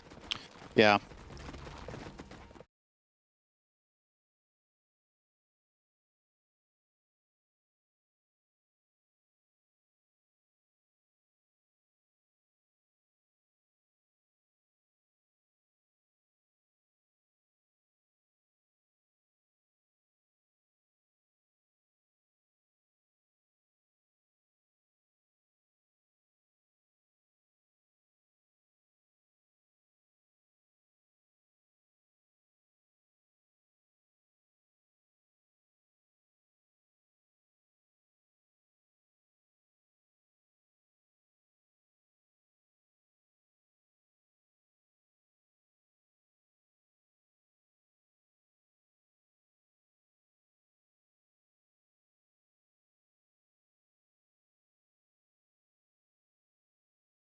Yep. On Storm.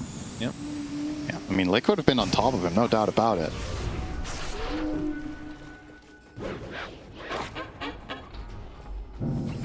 Liquid 17k lead, likely to wait for the next Roche before trying to finish this one. And GX, again, all they can do is kind of just wait in their base. Maybe they go for a smoke play at some point, but they do have to worry about these lanes pushing in at all times. You can see Omar working slowly towards a sheep stick to try to get that double hex, but I feel like he might not have enough time to finish that one. Yeah, is there a world where the Ags is good enough? Probably not, right? I don't think it's good enough. No. You have to just go Hex. I don't think there's any other item that's good enough. Blink Dagger now on Boxy. This is actually a pretty big pickup because he has Ags, so when somebody gets doomed, now they can even blink save with the snap. Should get in position and get them out of there. Yep, gobble up. Gotta love it. Nisha, shield rune. Super tanky now. I mean, the Dooms are going to be, they're just getting harder and harder. He had to go Force Staff just to proc the Lions. Yeah, and as a result of that, he's far away from Refresher, which you ideally also want. There's just so much stuff you want here. Would you have rather just gotten a creep? Single target active on a creep to take that job and then save your gold for a bigger item? Maybe. The Wolf Aura is good, though. I mean, Force Staff has a faster cast time than any of the creep skills would have. Yeah, that too. Honestly, I think it's fine. This is just it's an I don't know if unfortunate is the right word to use here, but it's a sad circumstance that Noob was having such a good game just 20 minutes ago, but then fight after fight after fight comes just kind of crumbling for NIGMA Galaxy. Now he's 6th on net worth as Doom, right? Like, he's just poor. 47 minutes, Doom wants to be 6 slotted, and he has 3.5. Oh, this is a bait. Nisha on the high ground, gonna get the Searing Chains onto 2. Look at those Mortimers as well. Omar has tried to retreat to base. Sumail already at half HP. Oh, Saberlight able to make the connection onto Sumail. Not this time, at least. An interesting trap that Liquid set. Didn't end up netting much, but... If they had more heroes next to Nisha, that would have been really, really good. Oh, GH spotted. Whoa. Pops the Greaves to get out of the Searing Chains, but now he's in a bit of trouble. Nisha, his Linken's is gone. Wukong's command coming in from Mickey to get the Abyssal Blade onto Ghost. Pops the BKB, but he's still taking so much bash. Cannot move at all. Saberlight just destroys him. GH next on the list. That's a double kill for the Marcy. That did not seem all that organized. That's a buyback. Soulbind onto 2. 10, they do the Wombo combo. Electric Vortex into the Doom as well. Saberlight takes a tumble, and Nisha is next. Can they get Roche off the top of this? Can they get more kills off the top of this? Sumail into the pit as Ghost will pause. Okay, there's an amp damage rune. But Liquid have 2 buybacks and there's no Doom. This is a pretty interesting situation. Yeah, do you buy back here? If you might feel like if you buy back, you're opening the door that one mistake could actually lose you the game. But it's like they want to fight. Yeah, Scatterblast is going to be shown here. There's the cookie to make this a little bit more annoying. Gets cleaved down by Ghost easily. And Sania still has Global at his disposal. As Noob trying to go on the aggressive. Zip in from Sumail. There's the buyback number 1 from Ember. There's the global silence that follows. Mickey inside the pit. Who's going to be able to get the Aegis? Ghost scratches it immediately. It's Mickey in a ton of trouble. He dies. Will buy back instantly, though. And now Boxy with a nice cookie on the several heroes. Nisha, a lot of remnants to be used here. Sumail will drop here. Does buy back instantly, though, as Ghost gets 4 steps to the other side of the cliff. But Nisha trying to finish the job. Only will require a little bit more. That's life number 1 for Nisha. And the Coddle gonna get destroyed in the meantime by the Scatterblast as the rest of NGX trying to exit into their base, but Ghost get caught off guard. Wukong's command with the Mortimers as well. Down goes the Sven. That is effectively a dieback. 2 minutes. Cannot get back in this game. Last buyback now from the Grim. 3 versus 5 as Liquid looking to close the door on this game 3. You have to have some magical wave cuts here with the Storm. I don't know if there's any other way. Noob, no Doom for 20 seconds. Gonna try to delay as long as he can. Mickey takes down the first tier 4. Noob jumps in. Gets Boundless Struck. He's all alone right now. He's taking tons of damage. He should be able to fall, but nice Vortex coming out from Sumail. That's a lot of damage being applied to Saberlight. He's getting extremely low as well. He's going to be able to walk away, though. Sumail's running out of mana, but 3 dead now for NGX. So it's just Sumail and Noob versus the world. They were so close to getting a couple kills here at the end, but now the last tier 4 will fall.